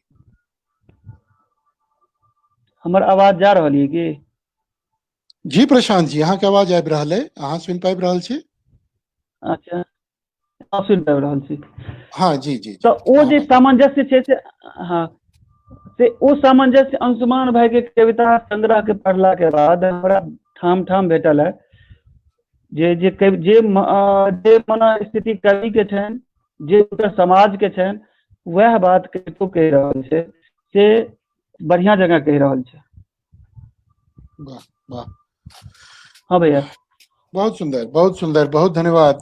तऽ अहाँके जे छै से ओ जे वस्तुस्थिति से मनस्थिति तक के यात्रा अंशुमान जी के संग्रह में देखा रहल अछि आर ताहि हिसाब से प्रफुल्ल सर जे कहने रहथिन से ओ एकटा आवश्यक तत्व जे आजू कविता में होबाक चाही से अंशुमान जी पोथी में छनि। ई बात हमरा सबके स्पष्ट केलथि है एखन मैथिल प्रशांत जी।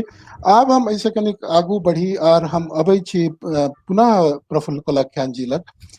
सर अपने से हम कनी दू तीन टा बात जे छै से हमरा सबके करीब करीब सब वक्ता दिस से आयल है जे अंशुमान जी कविता से जे हुनकर वैचारिक स्थिरता छनि से हमरा सबके देखा पड़ैया।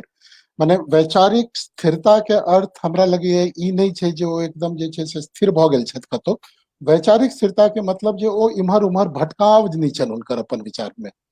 तऽ ताहि संदर्भ में आ जखन की कहल जा रहल छै जे एकटा बात नवनीत जी अन्य रहथि यात्री जी के उद्धृत करैत ओ कहलनि जे कखनो काल जे छै से अहाँ कविता पर बहुत बेसी समय नहीं द जे छै से एकदम जे त्वरित आवेग जे अबै छै कवि के तकरे जे छै से प्रस्तुत सेहो करी। तऽ हमरा लगैया जे एखुनका जे आबऽ वाला पीढ़ी है या जे एखुनका जे नव पीढ़ी है तकरा ले ई सब बात बहुत महत्वपूर्ण होइ छै। एहि तरह के शंका सब मन में रहै छै जे कविता में समय कते देल जाय, त्वरित लिखल जाय कि ओकरा रिवर्क कयल जाय। अजीत जी सेहो अपन भूमिका में लिखने छथिन एहिमे जे अंशुमान जे छथि से समय लै छथि अपन कविता पर बेर बेर काज करै छथि तैं संभवतः जे छै से पोथियेबा में सेहो कनि समय लगलनि। मुदा एकटा नव लेखक लेल जे छै से ई बहुत आवश्यक बात होइ छै, एकटा कन्फ्यूजन ओकर माइंड में एकटा रहै छै। तऽ कुल मिला कऽ सर अहाँ तऽ निश्चित रूप से जे छै से आलोचना समीक्षा एहि सबमे बहुत दिन से लागल छियै, तऽ एहि पोथीक बहनने अंशुमान जी कविताक बहनने से कतौ अहाँके ई बुझायल जे नहि सबटा कविता हिनकर ओहन नहि छनि जाहि पर ई जे छै से बहुत समय देने हेथिन या बहुत रिवर्क केने हेथिन, कि अहाँके लगैया कि एहनो कविता सब छै पोथी में जे कि वन सिटिंग में कयल गेलैया, आ जँ से कयल गेलैया तऽ से कविताक लेल कविक लेल ई जे लक्षण छै से नीक छै आकि नहीं छै? देखियो मैथिल प्रसाद जी बहुत बढ़िया जगह अगर विश्लेषण केलखिन है, नवनीत जी सेहो बहुत विस्तार में, रूपम जी तऽ कहबे केलखिन। हमर कहे के स्थिति रहे हिंदी के या मैथिल छलाह, लेकिन हिंदी में आलोचक छलाह डॉक्टर खगन ठाकुर। जी एक बेर अहिना हुनका से भेंट भेल एक सभा में, तऽ किछु विमर्श चललै, तऽ हम हुनका पुछलियनि चीज में सेहो लिखने छियै, नागार्जुन के कविता के लगभग पैरोडी करैत कि आलोचक जी सच सच बतलाना, दल भटका या कवि भटका। नागार्जुन के एकटा वाह भटकल कवि मानल जाइ छै, अच्छा वैचारिक कहे के साहस कऽ रहल छी, मुदा ई गप सच छै जे हुनका माननाहार एकटा, कियाकि वैचारिक धरातल पर नागार्जुन में ओ जड़ता नहीं छलनि हैं। प्रतिबद्धता के नाम पर जे जड़ताक मांग ओ विचारधारा करे छै, ओहिसँ ओ सहमत नहीं छलाह। यह कारण छै जे नागार्जुन अंतिम समय में ओ कोनो मठ स्थान व दल से संबंधित नहीं छलाह जकरा वैचारिक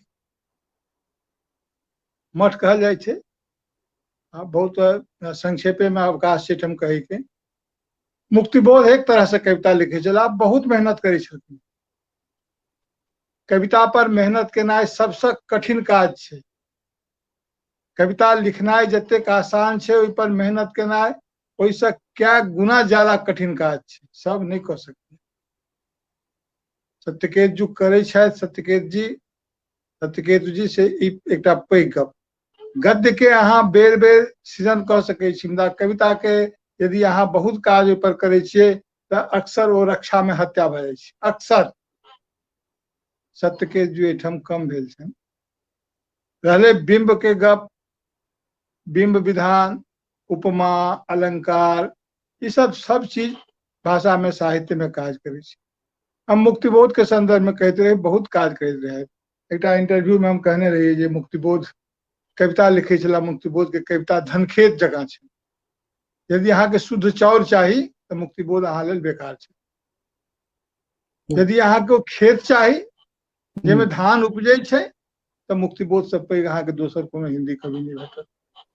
ओहिमे घास छै, भूसा छै, बेकार के चीज छै, मुदा दाना सेहो छै। अभिव्यक्ति आ उक्ति के जे अंतर छै, कवि के जीवन में सबसे पैघ दुर्घटना ई छै, सबसे पैघ घटना ई छै ग्लोबली आ लोकली दुनू में, जे कविता अप्रासंगिक भेल चलि जा रहल छै। यदि समाजक मनस्थिति हमर कविता में आबि पाबि रहल है, या समाजक वस्तुस्थिति कवि के मनस्थिति के बना रहल छै और ओ कविता में प्रकट भऽ रहल छै, तऽ फिर कविता अपठ्य किया छी? ई एकटा गंभीर सवाल छै, कियाकि समाज कतौ छै, हम कतौ छी। हम कविता में लाल टूटू भऽ जाए, हरियर पियर कचनार भऽ जाए, कमल खिलाली, आई कविता से केकरो मतलब नहीं छै, कियाकि कविता के मूल आकांक्षा जे विचारधारा के लऽ कऽ चलैया, ओकर मूल आकांक्षा होइ छै सामाजिक संरचना में परिवर्तन। मूल संरचना छै मनुष्य के जीवन में एकटा उत्थान, एकटा विकास, जकर चिंता ओहि कोनो शक्ति के नहीं रहि गेलैया एहि समय में जकरा कविता के जरूरत है। समय के सबसे पैघ दुर्घटना ई छै जे कविता ओकरा लेल काजक नहीं रहि गेलैया, कविता के निरर्थक बना देल गेलैया। नहीं सिर्फ कविता, मूल्य संबंधित जे कोनो गप छै, ओहि गप के लेल कोनो स्पेस समाज में नहीं बचि रहलै। अखने हम फेसबुक पर एही कार्यक्रम में अबै से पहिने देख रहल छलियै, अजीत भाई अपन एकटा कविता दऽ रहल छलखिन हैं, 4 करोड़ में ई बिकाय छै, 2 करोड़ में ई बिकाय छै, 3 करोड़ में ई बिकाय छै। आई कविता नहीं बिकाय छै। कविता जे नहीं बिकाई छै निश्चित रूप से कविता पर काज करबाक चाही, मुदा वो काज सिटिंग में नहीं हुई छै। वो काज कविता के मन, कवि के मन में हमेशा चलैत रहे छै। निश्चित रूप से अंशुमान सत्यकेतु पर जखन हम ई सब गप कऽ रहल छी तो हुनकर कविता के संभावना गंभीरता के कारणे कऽ रहल छी। वो कविता में यदि एते विचार विमर्श के जगह नहीं रहते तो किया कही। हमर निवेदन ई रहे जे कविता के ई जे फॉर्मेट छै, ये बिंब बहुत बढ़िया छनि, विचार बहुत बढ़िया छनि, ई सब सबटा सही छनि। ई पाठ्यक्रमक विश्लेषण भऽ सकै छै। कविता पर चर्चा करैत यदि हम वएह सब कहिए जे कविता खुद कहने छै तो कविता आलोचना नहीं भेलै। जे कविता कह चाहे छै कए बेर कहि नहीं पबै छै, ओकर सूत्र नहीं पकड़ पबै छै, समाज ओकरा ग्रहण नहीं कऽ पबै छै। ओ एकटा एहन डिब्बा छै जकर इंजने गायब भऽ जाइ छै। दोसर जे एजेंट छथि, जे प्रकाशक छथि, आ हम तऽ मनोज जी कहब जे कल्चरल जे इंडस्ट्री छै, अहाँ सब जनैत हेबै जे हमसब सांस्कृतिक उद्योग के हिस्सा सेहो बनल जा रहल छी। एहि में हम कोना संघर्ष करी, की बेचैनी में हमरा में हुए, कहि देनाइ मात्र, अपना के अभिव्यक्त कऽ देनाइ मात्र कविता के संभावना तो छै कविता के, लेकिन ओकर सार्थकता लेल ओकर जे अगला यात्रा करऽ पड़ै छै, आइ ओहो कविये के करऽ पड़ै छै। कहलहुँ जे एहिमे हुनकर जे अंतिम सत्य कविता छनि, निश्चित रूप से कविता छनि, एकटा कवि के प्रभावित करतै, जे कविता के टूल्स जनै छै तकरा प्रभावित करतै, ओकरा ग्रहणशीलता हेतै। आर बहुत रास आयाम छै जे कविता के स्वीकार्य बनबै छै। आइ सवाल ई उठै छै जे संस्थान सब में कविता स्वीकार्य भए जाइ छै। नागार्जुन कहने रहथिन, बहुत रास लोग कहने छै गप पर, नागार्जुन अपने कहने छथिन जे आलोचक को सृजन का फल चखना है तो आलोचक को खुश रखना है। आलोचना के ध्यान में रख कर कहियो रचना नहीं हुई छै। रचनाकार के ओ अपन धुन रहे छै, ओहि धुन में ओ ठीक ओहिना जेना कोनो पंछी यदि अपन आवाज निकाले छै, कोयल बजे छै, तो हमरा अहाँ के ध्यान में राखि कऽ नहीं करे छै। एकटा कठिन काज छै। एहि कठिन समय में जे केओ ई काज कऽ रहल छथि ओ महत्वपूर्ण छथि, ओ हुनका प्रणाम करबाक चाही। आज दुनिया में बहुत रास एहन काज छै जतऽ अहाँके पैघ स्वीकार्यता बनि सकै छलै, हाँ सत्ता संरचना के हिस्सा बनि सकै छलहुँ हैं, से नहीं कऽ कऽ अहाँ कविते कऽ रहल छी, कहानी लिख रहल छी। बड़ा नीक गप कहलखिन जे कविता के लोकतांत्रिकरण भऽ गेल छै, बहुत रास लोग कविता लिखै छै, कविते के नाम पर लिखै छै ने, कियाकि कविता लिखनाइ सहज छै। एकटा कहानी बुनै में बड़ा मेहनत लगै छै ओहिसे बेसी, आ कविता तऽ जे मन में आयल तऽ मनक गप छै। ताहि दुआरे हम कहने रही जे वस्तु स्थिति आ मनस्थिति के जे संयोग छै से हेबाक चाही। कविता अपन टूल्स के संगे दोहरायल जा सकैया ओहि फॉर्मेट में, जे फॉर्मेट में अखन तक कविता लिखल गेल जाइ छै। समकालीनता के गप भेलै, समकालीनता अखनो डिफाइंड नहीं छै जे समकालीनता की छियै, हिनका में समकालीनता छनि, समकालीनता केकरा कहबै, अखनो ओहि पर 50 तरह बहस चलि रहल छै। बहरहाल निश्चित रूप से हिनकर कविता महत्वपूर्ण छै, आ जे बिंब सभक गप केलखिन ओहिसँ पैघ छै हुनकर कविता के जे आकांक्षा छनि से महत्वपूर्ण छनि। ओ पीढ़ी दर पीढ़ी चलि आबि रहल छथि, जे विचारधारा के प्रति एतेक समर्पित छथि, ओहि विचारधारा के पतो नहीं छै जे सत्यकेतु नाम के एकटा कवि राति भरि जागि कऽ जहन लिखैया से हुनका लेल उपयोगी छनि, या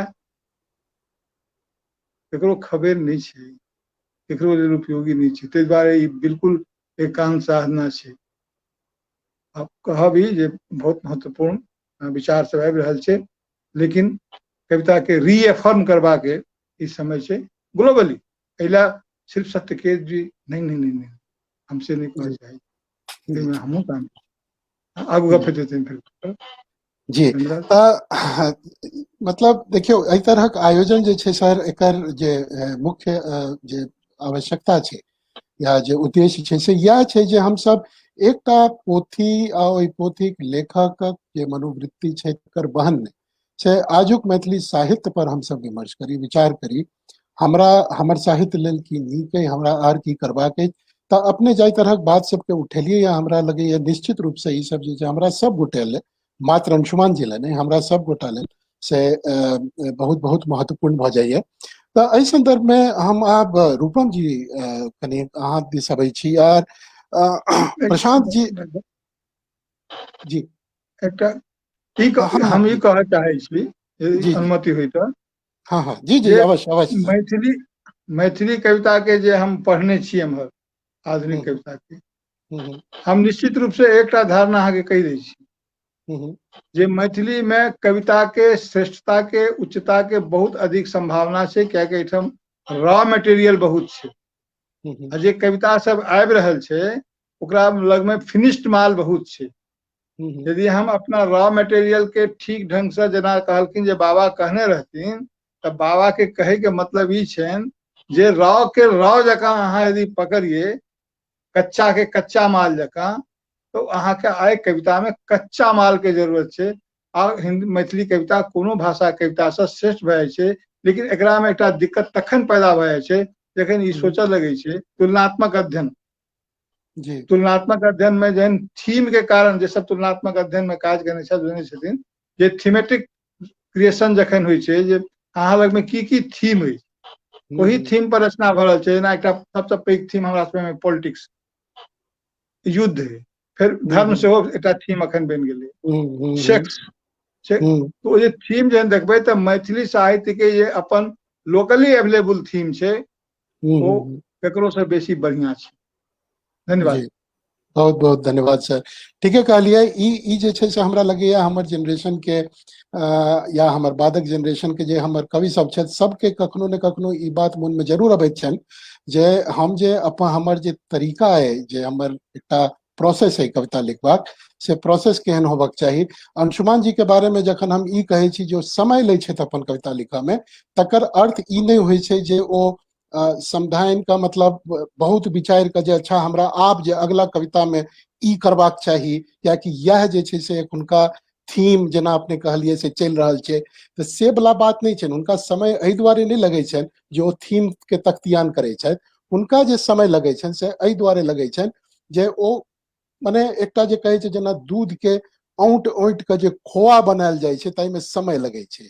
दूध से खोआ जे होइ छै से हड़बड़ी में नहीं निकालल जा सकैया, तऽ हमरा लगैया से काज अंशुमान करै छथि, आ से होबाको चाही। आ ओना हमरा लगैया कोनो कवि जे वास्तव में जे कवि है, तकरा लेल कविता आसान कहियो नहीं भेलैया। प्रक्रिया जे छै ओ ओतबे छै जे अहाँके जे कविता हम अहाँ पढ़ै छियै से हमरा सबके फिनिश्ड प्रोडक्ट भेटैया, लेकिन ओ फिनिश्ड प्रोडक्ट के बनाबऽ में, ओकर निर्माण में, ओकर संरचना में जे पाछू जे समय जते बीतल छै, कवि जे एकटा यात्रा करे छै ओहि अनुभव के अपन कविता तक आनऽ में, जे बात अहाँ रखने रहिए सर, वस्तु स्थिति से मनस्थिति की यात्रा, तऽ ओ जे छै से कम कठिन नहीं छै, आ कष्टप्रद वेदनाप्रद सेहो होइ छै। खैर बहुत बहुत धन्यवाद, बहुत बहुत सार्थक गपशप रखबाक लेल सर। आब हम अबै छी रूपम जी लग एक बेर, आर रूपम जी हम अहाँ लग आनै छी। प्रशांत जी बहुत महत्वपूर्ण बात सब कहने रहे, ताहिमे से एकटा बात पर हम सब एखन धरि चर्चा नहीं कऽ सकलहुँ हैं, बहुत बेसी महत्वपूर्ण बात छै, काफी चर्चा एहि के बारे में अन्यथा भऽ रहल छै, से छै जे मैथिली साहित्य में, कविता में मुख्यतः जे ठेठ शब्द छै मैथिली के, तकर प्रयोग जे ओकर अपन निजगुत अपन जे ओकर शब्द जकरा कहि सकै छी नहीं ई मैथिलीएटा छै, दोसर किछु नहीं भऽ सकैया, तऽ एहन शब्दक प्रयोग प्रशांत जी कहलनि जे अंशुमानक कविता में हमरा सबके खूब बढ़िया रूप से देखा रहल अछि।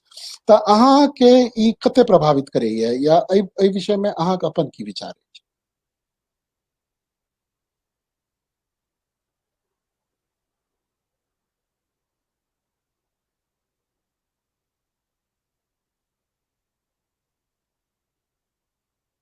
नहीं, आवाज नहीं आबि रहल है रूपम जी।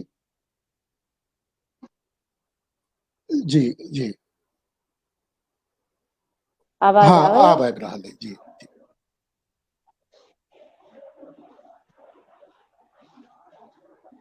जखन ठेठ शब्दक गप भेल जी रहे, तऽ हमरा ई दिमाग में चलैत रहे बात जे हिनकर कविता सबमे बहुत रास एहन शब्द छै जे हमहूँ नहीं बुझैत रहिए। हम ओकरा नोट कए कऽ तकर बाद हम ओकरा आन ठाम से बुझलिए। तो ई सच्चाई छै कि हिनकर कविता में बहुत ठेठ शब्द छै जेकर जरूरत छै, बेगरता छै। जो हाँ ई नहीं रहते कविता में तो हम फिर नोट कऽ के ओहि शब्द के ओते केना सीखतियै रह।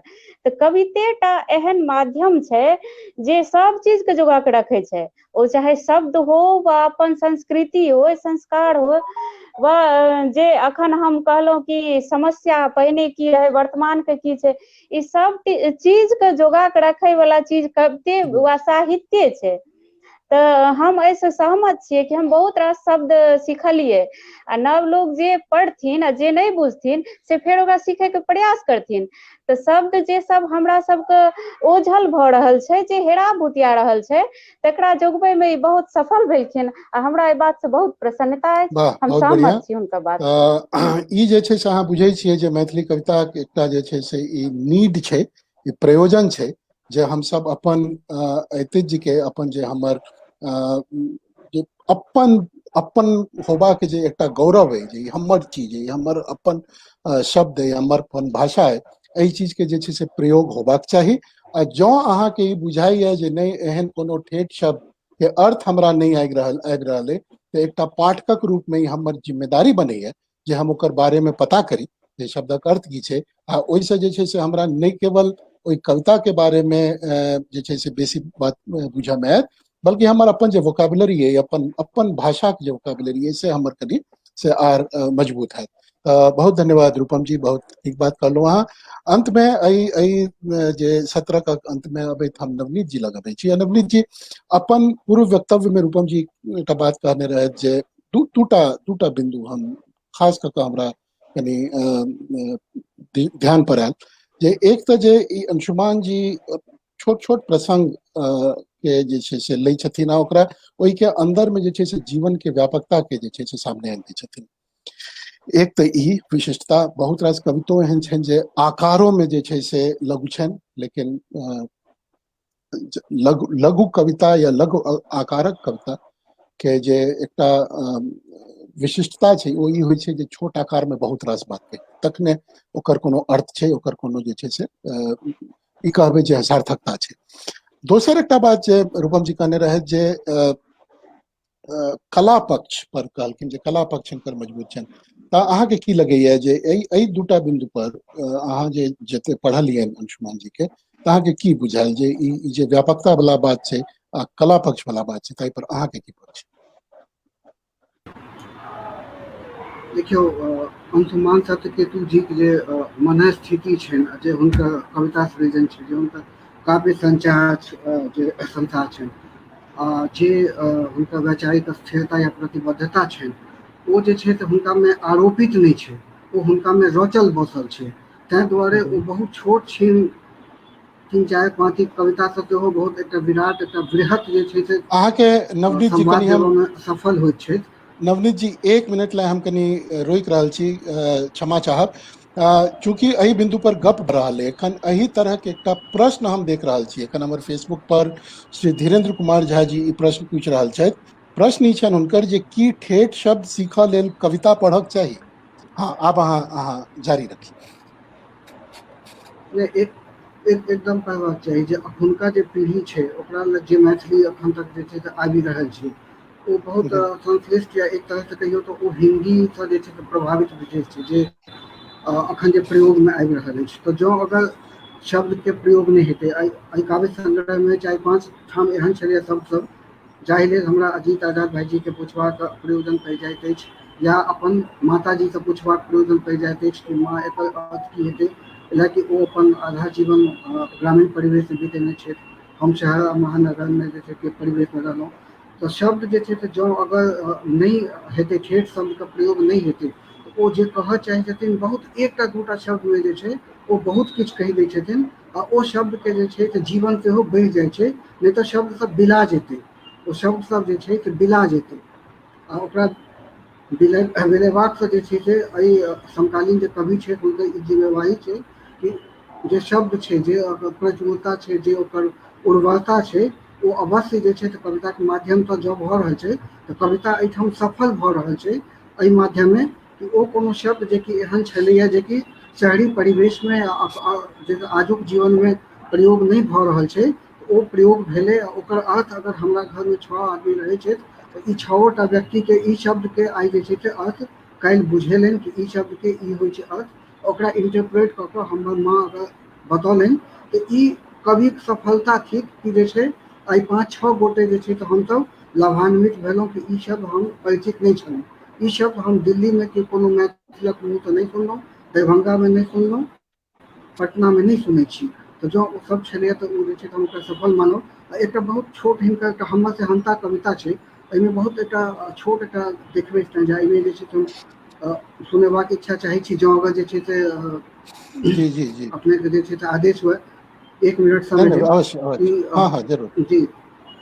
हमर से हंता एक जे छै से अंशुमान सत्यकेतु जी के कविता छै। ई कविता बहुत एकदम एक अलग लेवल पर ठाढ़ छै, एक बहुत ऊंचगा जमीन पर ठाढ़ छै कविता। हमर से हंता कविता में एक ठाम ओ लिखने छै कि संबंधक ओलती में ठाढ़ अछि जीवाक व्यवस्था, बनल लत मारा चक्री मारने फुफकारी रहल, जीतैत हारी सजा रहल, समयक मार संभार में पदोन्नतिक डाह में मातल, अव्यक्त दुविधा के संचार में निज परिजनक संगहि उजाड़ी रहल। ई मात्र 5-6टा पंक्ति छै, लेकिन ई 5-6टा पंक्ति में ओ अपन पीड़ा के जे हुनका अंदर जे छै से ओ बहुत मार्मिक रूप से जे छै से राखि रहल छै जे छै। तो जे शब्द के प्रयोग छै या बहुत कम शब्द में जे छै तो बहुत किछु कहि जाइ छै। ई हुनकर सफलता छनि। या फेर से एक बेर कहब कि जे हुनकर मनस्थिति छनि आ जे हुनकर काव्य सृजन छै ओ कतौ तो हुनका में आरोपित नहीं छै। जे कवि सब में अखन छै जे पार्ट टाइम कवि सब छै जिनका के मनोभावना में किछु आरोपित छै तो बहुत बेसी दिन तक कविता में नहीं रह सकैया, लेकिन हिनका अंदर ओ सब चीज रचल बसल छै। रचल बसल छै तो ओ जे सोचै छथि वएह करै छथि आ वएह लिखै छथि।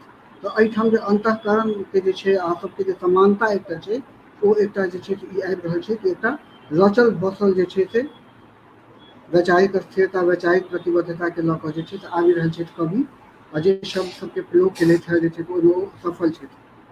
वाह बहुत नीक हाँ बहुत उपयुक्त बात कहलिए जे देखियो एकटा लेखक लेल अपन भाषा के प्रयोग अपन भाषा जकाँ केनाइ तऽ निश्चित रूप से आवश्यक होइ छै। हाँ तखन ई जे छै जे ओ अनायास यदि ओइ कविता में ओकर शब्द सब अबै छै तऽ नीक लगै छै, आ नहीं यदि ओ आरोपित कयल रहै छै तऽ सेहो पाठक के बुझा जाइ छै। ताहिसँ हमरा सबके बचबाक चाही, मुदा अपन भाषा के जे निजत्व अइ तकर सम्मान करब, तकर संवाहक बनब हमरे सभक काज है, एकटा लेखक काज छै, आ से एकटा लेखक एकटा कवि के निश्चित रूप से करबाक चाही। बहुत बहुत धन्यवाद नवनीत जी। एहि बीच में एकटा आर हम जे प्रश्न लिखलहुँ श्री आदरणीय श्री सारस्वत जी के एकटा कमेंट छनि, प्रश्न नहीं छनि। ओ कहै छथिन जे कविता लघु वा पैघ होइतो नहीं अछि तखन ई विवेचन किएक? बात सही है सर, अपने कविता लघु आ पैघ नहीं होइत अछि। एहिठाम कविता के लघु आ पैघ के लऽ कऽ हम सब चर्चा नहीं केलहुँ हैं। हम सब कविता के आकार के बात केलहुँ हैं जे कम शब्द में कम पंक्ति में किछु लिख कऽ बहुत व्यापक बात जखन कवि करै छै तऽ से अपन सार्थकता तखने सामने आनै छै जखन ओकर बात में ओ व्यापकता से पाठक के दृष्टिगोचर होइ छै। तऽ ताहि संदर्भ में ई बात के लेल गेल छलै, कविता छोट पैघ नहीं होइ छै। ताहि बात से हम अहाँ से जे छै से 100% सहमत छी। आब जे छै से हमर इहो सत्र भेल। आब अंत में हम चाहब जे हमर जे पैनलिस्ट सब छथि से सब जे छै से कम समय लऽ कऽ एखन धरि बहुत बढ़िया हम सब टाइम मैनेजमेंट केलहुँ हैं। बहुत बहुत धन्यवाद अहाँ सबके। कनी काल आर एही बात पर हम सब टिकल रही, कायम रही। 2-2 मिनट लऽ कऽ जे छै से एकटा अपन अंतिम वक्तव्य एहि पोथीक संदर्भ में जेकरा कंक्लूसिव स्टेटमेंट जेना से हम सब कनी प्रस्तुत करी, आर तकर बाद किछु समय हम सब जे छै से कम 5-7 मिनट से लेखक के दियन। एखन लेखक हमरा लगैया इंटरनेटक समस्या कारणे से हमरा सब संगे कटि गेल छथि, लेकिन विश्वास है बहुत जल्दी वो वापस एता। तो हुनका आबत तक हम सब जे छै से अपन कंक्लूजन दऽ दियन, आ तकर बाद हम सब लेखक बात ली। तऽ एहिमे जे छै से हम फेर से पुनः ओही फॉर्मेट में आगू बढ़ब जेना पहिल सत्र में केने रही।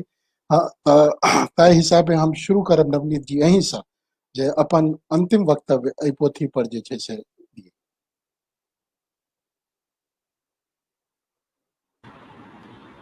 हमरा जनतव्य ई जे काव्य संग्रह छनि ई परिपूर्ण छनि, एकर पहिल काव्य संग्रह छनि आ बहुत समय लेलथि है जे छै से बहुत नीक गप अछि कि ओ आतुरता ओ व्याकुलता नहीं छलिए कि किछु लिखी आ तुरंत जे छै से ओकरा मतलब जे छपबाक लेल दऽ दी। ई आकुलता कभी में नहीं होबाक चाही। तो काफी समय के बाद हुनकर ई काव्य संग्रह एलनि हैं, तो बहुत परिपूर्णता छै अपने आप में। काव्य संग्रह में बहुत सारा थीम छै, बहुत सारा प्लेटफॉर्म छै, बहुत रास जे छै से रंग छै, बहुरंगी छै ई काव्य संग्रह। किछु प्रेम कविता सब सेहो बहुत नीक छै एहिमे। तो हम यह कहबै कि अधिक से अधिक जे छै बहुलांश पाठक वृंद तक ई जे छै से काव्य संग्रह पहुँचे आ जल्दी पहुँचे, ई आवश्यक छै। आ जे प्रफुल्ल सर जे एकटा गप कहलखिन हैं कि जे वैचारिक जे छै से पृष्ठभूमि में ई कविता लिखल गेल अछि, जे विचारधारा के लऽ कऽ जे कवि अते आकुल छथि, व्याकुल छथि, ओ जे छै से राजनीतिक स्तर पर कहबै या सामाजिक स्तर पर, तो जे ई विचारधारा के जे छै से जे लोग छथि, जे मतलब जे जिनका एकटा ऑडियंस होबक चाही, हुनका मतलब ई बुझल नहीं छै। हुनका सबके हुनका संदर्भ में, हुनका जानकारी में ई नहीं छै कि एकटा मिथिला के एकटा छोट गाम में जे छै एकटा बहुत सुदूर एकटा जे छै से जगह पर जे छै से एकटा बहुत महत्वपूर्ण कवि, एकटा बहुत जे छै से बढ़िया अपन विचार राखि रहल छै, बहुत जे छै से नीक तरह एकर जानकारी जे छै से राजनीतिक स्तर पर जे छै से नहीं छै, सामाजिक स्तर पर नहीं छै। तो ई एकटा जे छै से एकटा बहुत पैघ गप छै। जे बाबा लिखथिन ओ समाज के आगा अबै, जे छै से जे रेणु लिखला ओ जे छै से जे हुनका ऑडियंस तक गेलनि, आ जे सत्ता में लोग छलाह, जे शासन में जो लोग छलथि हुनका संज्ञान में रहे, तो जे अते नीक लिख रहल छथि, तो उ जे छै से सत्ताक संज्ञान में, सत्ताक के जे छै से सनद हुए, जे ऊपर बैसल लोग छथि, शासन में लोग छथि, जे राजनीतिक विचारधारा में जे आदमी, जे लोग सब एहिमे प्रमुख छथि, जे एहिमे अगुआ छथि, हुनका सबके संज्ञान में ई कविता अवश्य होबक चाही। ई सृजन जे छै जँ हुनका सब तक नहीं पहुँचे छनि, तो ई जे छै से ई एकटा मीडियम के, एकटा डिस्ट्रीब्यूशन के एकटा हम असफलता मानबै। इधर हम कहब कि जे छै से ई काव्य संग्रह अपने आप में परिपूर्ण छै, आ ई जे छै से सबटा पाठक तक अवश्य पहुँचे, सत्ता आ शासन तक सेहो पहुँचे। बहुत धन्यवाद। बहुत बढ़िया, आवश्यक है, निश्चित रूप से वितरण जे छै से महत्वपूर्ण होइ छै। और अहाँ पहिलेहो कहने रही जे अंशुमान जी के पाठक वर्ग ऐसे तैयार हेतन तकर संभावना पोथी से पता चलैया, तो से सब अवश्य हो, एकर प्रयास जारी रहते। प्रकाशको जे छै से अग्र छथि, ओहो प्रयास करता, लेखक अपनो अग्र छथि, ओहो प्रयास करता, हम सब गोटा करब। आब कनिक आगू बढ़ी और अपन एहि क्रम में दोसर वक्ता लगबै छी हम। रूपम जी अपन जे छै से अंतिम वक्तव्य एहि पोथीक अंतिम वक्तव्य जखन हम कहै छी तऽ हम ई नहि कहि रहल छी जे आइ के बाद एहि पर कोनो वक्तव्य नहीं दी, एहि आयोजनक संदर्भ में हम कहि रहलहुँ हैं जे अंतिम वक्तव्य अवश्य प्रस्तुत करी, कम से कम शब्द में जते जल्दी भऽ सके। जी, ई किताब जे छै ओ हमरा सन नव लोग के पढ़नाइ बहुत जरूरी छै, कि एहि किताब में बहुत रास एहन बात छै जे नवतुरिया के पढ़ै के सीखै के जरूरी छनि, कि कविता केना रचल जा सकै छै, केना महत्वपूर्ण बनायल जाइ छै कोनो कविता संग्रह के। ओकरा जे सब बात ई कहने छलखिन अपन कविता संग्रह में, तऽ एक एक कविता जे छै ओ छुए छै मोन के, बहुत प्रभावित करे छै, लिखै के लेल सेहो प्रेरित करे छै कि एहि विषय पर एहि ढंग से बात के राखल जा सकै छै।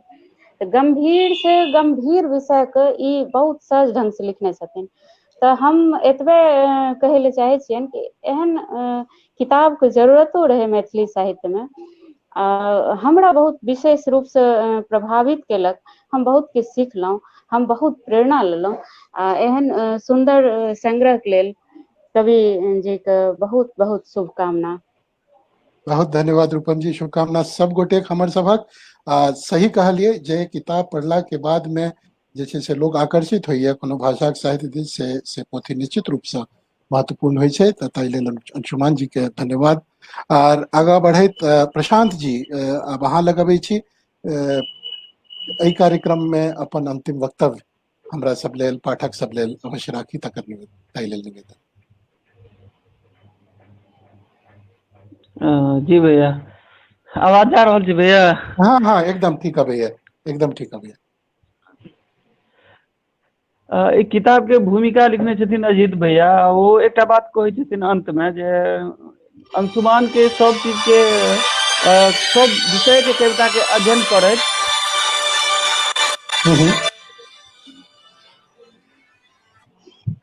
हाँ, सब चीज के अध्ययन करैत हिनकर प्रेम पक्ष के अध्ययन केनाइ मतलब पढ़नाइ नहीं बिसरी।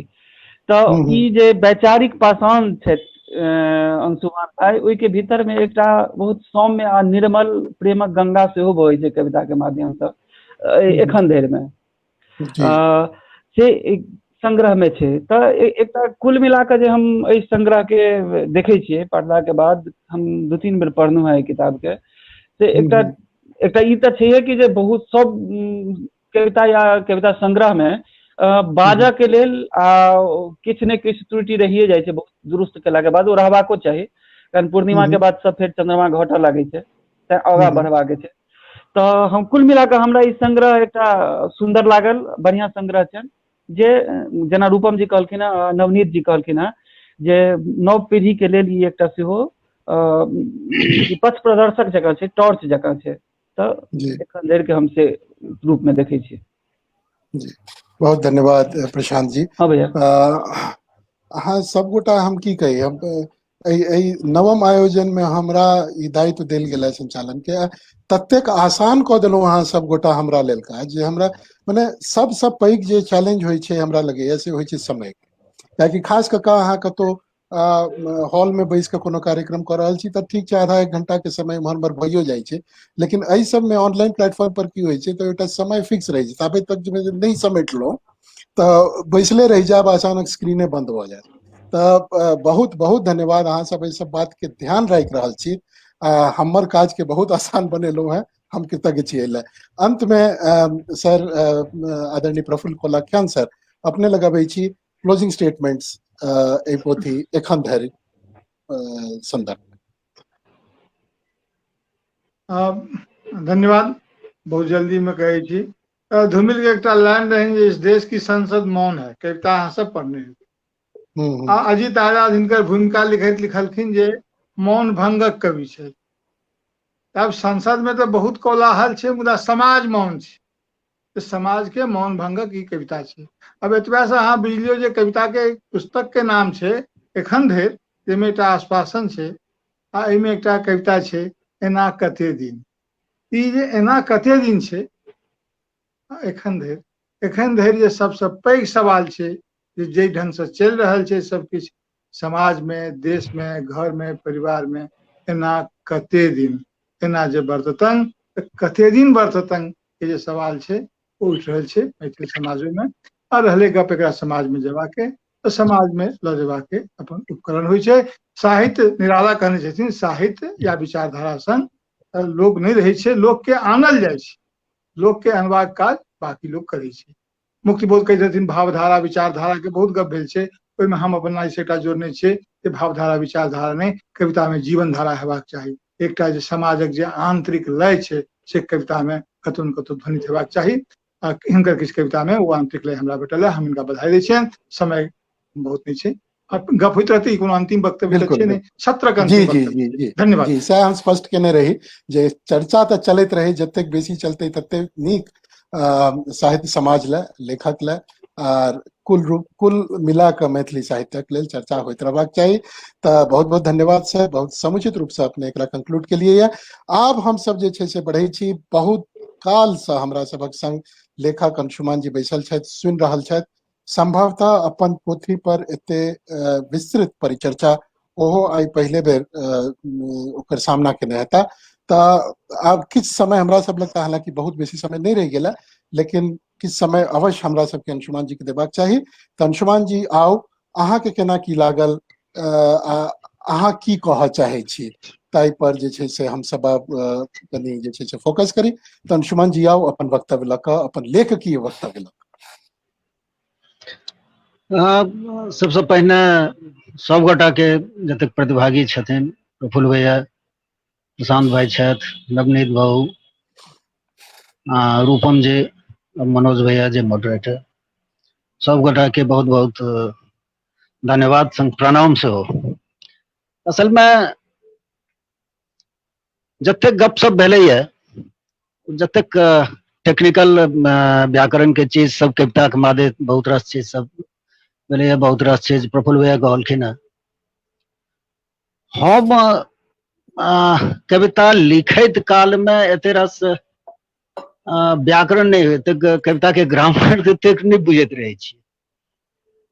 कविता लिखे छे आ एक्चुअली धूमकेतु कहल करथिन जे अहाँ जे जीवै छी, जे जीवन जीवै छी तकरा रचै के बूता अहाँ के में हेबाक चाही। तो गौर क के जो देखबै तो एकटा चीज की छे इस संग्रह में जे अधिकतर हमर भोगल चीज है। हम्म, जेना में एकटा कविता छे एहन त भेल अछि, ओ वास्तव में हमर जीवन के प्रतिबिंब छे।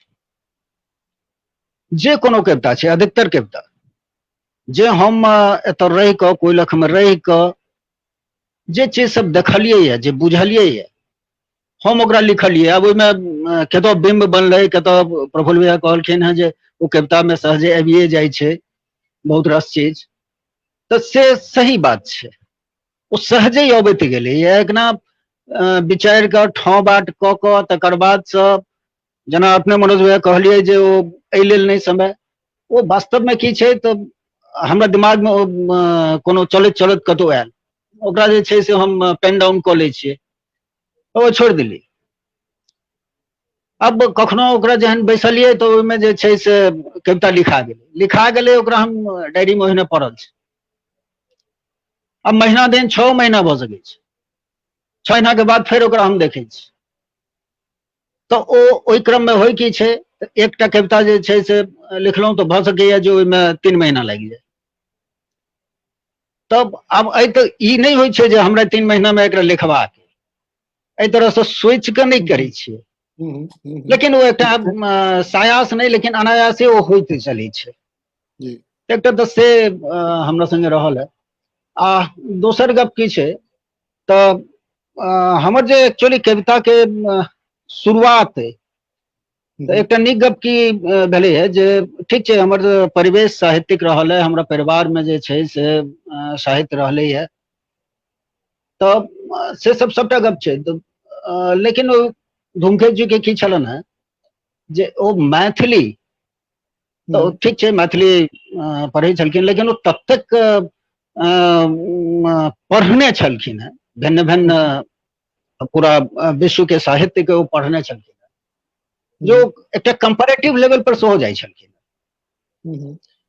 अब ई बहुत रास अवसर नहीं भेटै छले जे हम मैथिलीए पढ़ी। ओ जे कहितथ जे साहित्य पढ़ू, साहित्य देश के देखियो, तो ओ विदेशी साहित्य के बारे में बेसी कहितथ। ई गप छलैया जहन हरे कृष्ण झा अबै छलखिन आ ओ चीज दौड़ चलै छलैया तो ओहू में जे छे से विदेशी साहित्य के बेसी गप सब होइ छलैया। तो कतौ न कतौ ओ सब पढ़ैत रहलिए, मैथिली पढ़ै के बहुत कम अवसर भेटल। लेकिन एना भेलै जे संजोग से 2007 के लमसम चुन्नू भाई से संपर्क में एलौ, डॉक्टर कमल मोहन चुन्नू। आ तई क्रम में जे छे से ओ हमरा सबसे पहिले जे पोथी पढ़ौलन से युद्धक विरोध में बुद्धक प्रतिहिंसा। आ ओइ से पूर्व तक जे छे से ठीक छे हम जे किछ लिखैत रही तो हिंदियो में किछ किछ लिख दैत रही, मैथिलियो में कतौ प्रकाशित नहीं करबैत रही, ओ बस स्वार्थ सुखाय होइत रहे या ओ ओहिना डायरी में बंद रहे। तो लंबा लंबा सेटिंग हमरा चुन्नू भाई संगे चलऽ लागल। एक तरह से साहित्यिक गुरु के रूप में हमर छिया। दूटा के हम रूप में जे छे से देखे छियन, एकटा अजित भाई के एकटा चुन्नू भाई के। त ओ जे छे से ओतऽ से ओ हमरा में बहुत रास चीज के बीजारोपण केलक जे कविता की छे, कविता जे छे से केना लिखाई छे, कविता के मीटर की हेबाक चाही, ओकर परिपाक की छे, बिंब के वगैरह वगैरह ई जतेक टर्मिनोलॉजी छे से ओइसे पहिने हम मात्र सुनैत टा रहिए। ओ एक तरह से हमरा जे छे से कविता हमरा से लिखबौनाइ शुरू केलक। ओतऽ से ई शुरुआत भेल छे। आ हम लिखिए हुनका लग बैसिए, ओ जे छे से ओइ पर कलम चलबथिन, कखनो दकसथिन, कखनो जे छे से ओकरा अथी। तो ये सब प्रक्रिया धीरे धीरे धीरे धीरे ओ की क रहल छथिन, की कहऽ चाहैत छथि से धीरे धीरे कनिक कनिक बुझऽ में आबऽ लागल।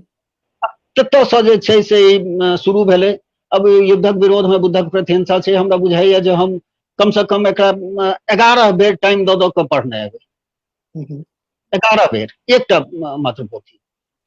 ओकर बाद जे छै से एना तऽ नहि जे तकर बाद ई लगाव भऽ गेल। अब गद्य ओहिसँ पहिने पढ़ैत रही, अब गद्य से जे छै से अब कविता पढ़े में मोन लागल। कविता जे छै से तऽ एहि तरह से जे छै से प्रक्रिया शुरू भेलै। आ जे निकल के बात एलै हमरा ई चुनू भाई सबसे भेटल जे अहाँ जीव रहल छियै, जे देख रहल छियै से अयबाक चाही। जेना प्रफुल्ल भैया कहलखिन हेँ जे समाज के जे मनःस्थिति छै से कवि के मनःस्थिति, तऽ ओ जे अहाँ जीव रहल छियै, भोगि रहल छियै, जे देख रहल छियै, तऽ से थोड़ बहुत जे छै से ओहिमे रिफ्लेक्ट हेबाक चाही। तऽ ओतऽ से ई सब चीज शुरू भेल आ ताहि तरह जे छै से ई प्रक्रिया शुरू भेल। अब कते उपयोगी छै, कते केना की केहन तरहक बनलै, तऽ से तऽ चाह पीबै वाला जे छै से कहत जे तऽ हमरा तो ओ सब गप ओते गप भैया बुझै नहि छियै। बस सएह रहलै आर तेहन कोनो बात नहीं बेसी बुझे छियै से नीके बात छै। बहुत बेसी बुझनाइ हमर अहाँ काजक नहीं छै, से जकर बुझबाक काज छै से सब बुझैत रहे। हम सब जे छै से जी अहाँ अंशुमान सत्यकेतु अहाँ से हमरा सबके यह उम्मीद रहत जे जी जेना अहाँ एखन धरि के यात्रा केलहुं हैं, तो ओ जी एकटा एखन धरि 2018 में जे छै से फलीभूत भेल। आब ओकर जी बाद के जे एखन धरि छै ताहि में की सब जी भेलैया से हमरा सबके जी सामने पुनः दोसर पोथी के रूप में यथाशीघ्र आबे। लेकिन अहाँ जी के छोड़वा से पहले हम एकटा जे छै से ई कहब जे अपना दिस एकटा हम प्रश्न करै छी अहाँ के जे एहि बात पर हमरा सबके बहुत बेसी चर्चा नहीं भेल है आयोजन में। समय के देखियो बंधन रहे छै, सबटा बात नहीं भऽ पबै छै।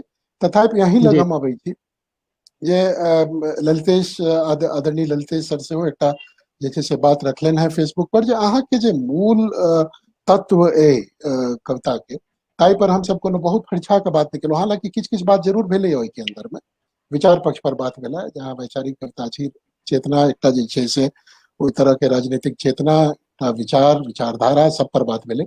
लेकिन हम अहाँ से पूछे चाहब, अजीत जी सेहो एहि बात के अपन भूमिका में कतौ न कतौ देने छथिन, जाहि पर प्रशांत जी सेहो एकटा इंडिकेशन देने रहे जे अहाँ के जे छै से ई विचार प्रधान कविता सब जे अइ, जे एकटा आक्रोश आंदोलन के जे कविता सब अइ, ताहि संगे जे अहाँ के संवेदनात्मक आ प्रेम के प्रति जे एकटा जे अनुभूति सब आयल कविता में, सेहो सब जे छै से हमरा सबके देखबाक चाही। लेकिन अहाँ के अपने की बुझाइए जे मूल रूप से यदि हम कहब जे अंशुमान जी अहाँ के चेतना में बेसी कोन तरह के बात अबैया, संवेदना, प्रेम आकि यह विरोध विक्षोभ? हालांकि हम ई बात मानै छी जे एहि दुनू में बहुत बेसी अंतर छै नहीं।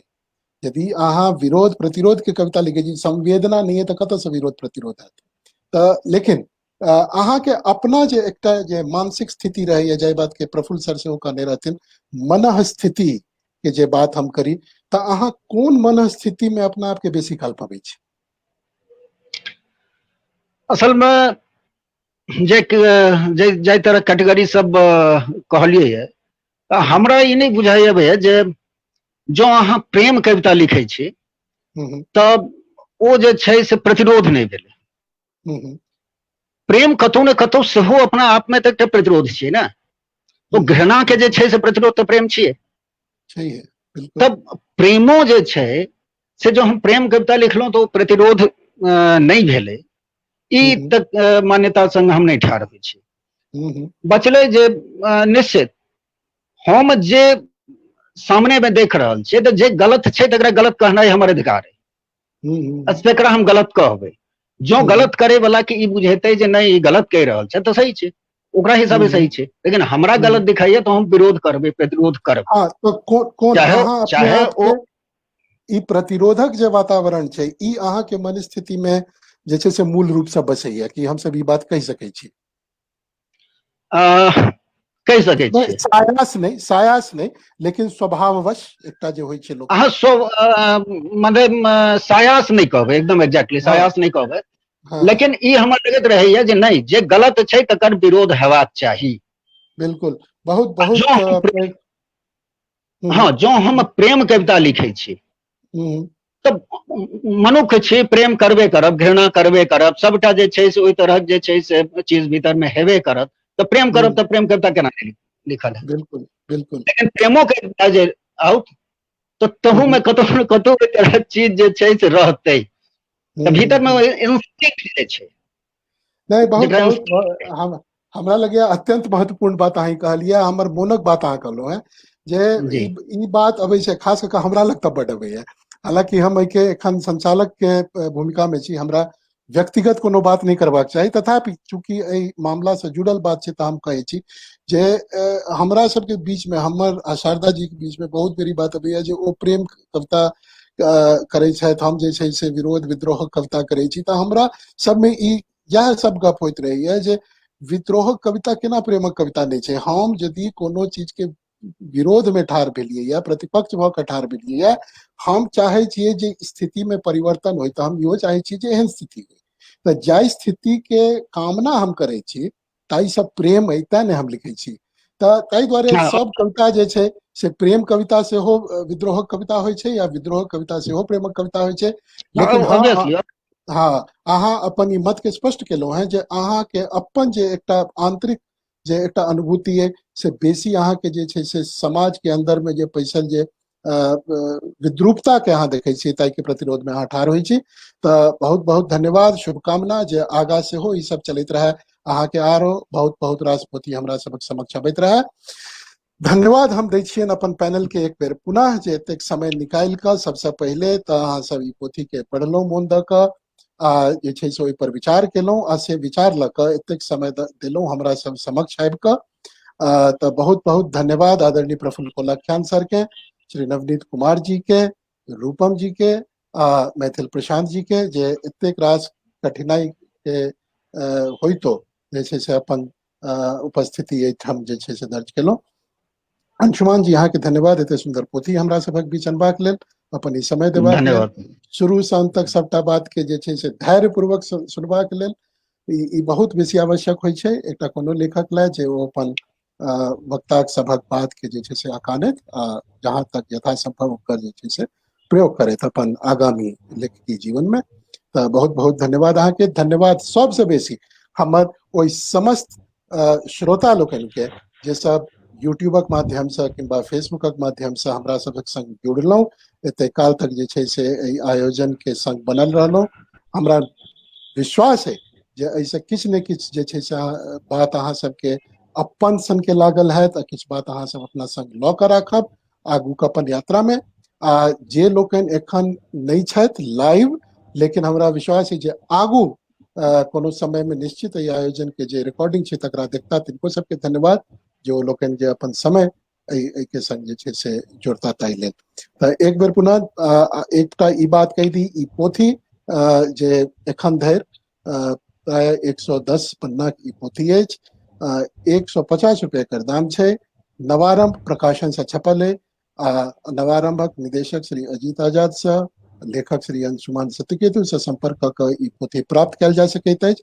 तऽ जरूर कीनी, जेनाकि रूपम जी नवनी जी सब कहला जे ई नव जनरेशन ला खास कऽ कऽ ई पढ़ब बहुत आवश्यक छै। तऽ ई पोथी कीन कऽ पढ़ै जाइए, ताहि लेल आग्रह करब हम।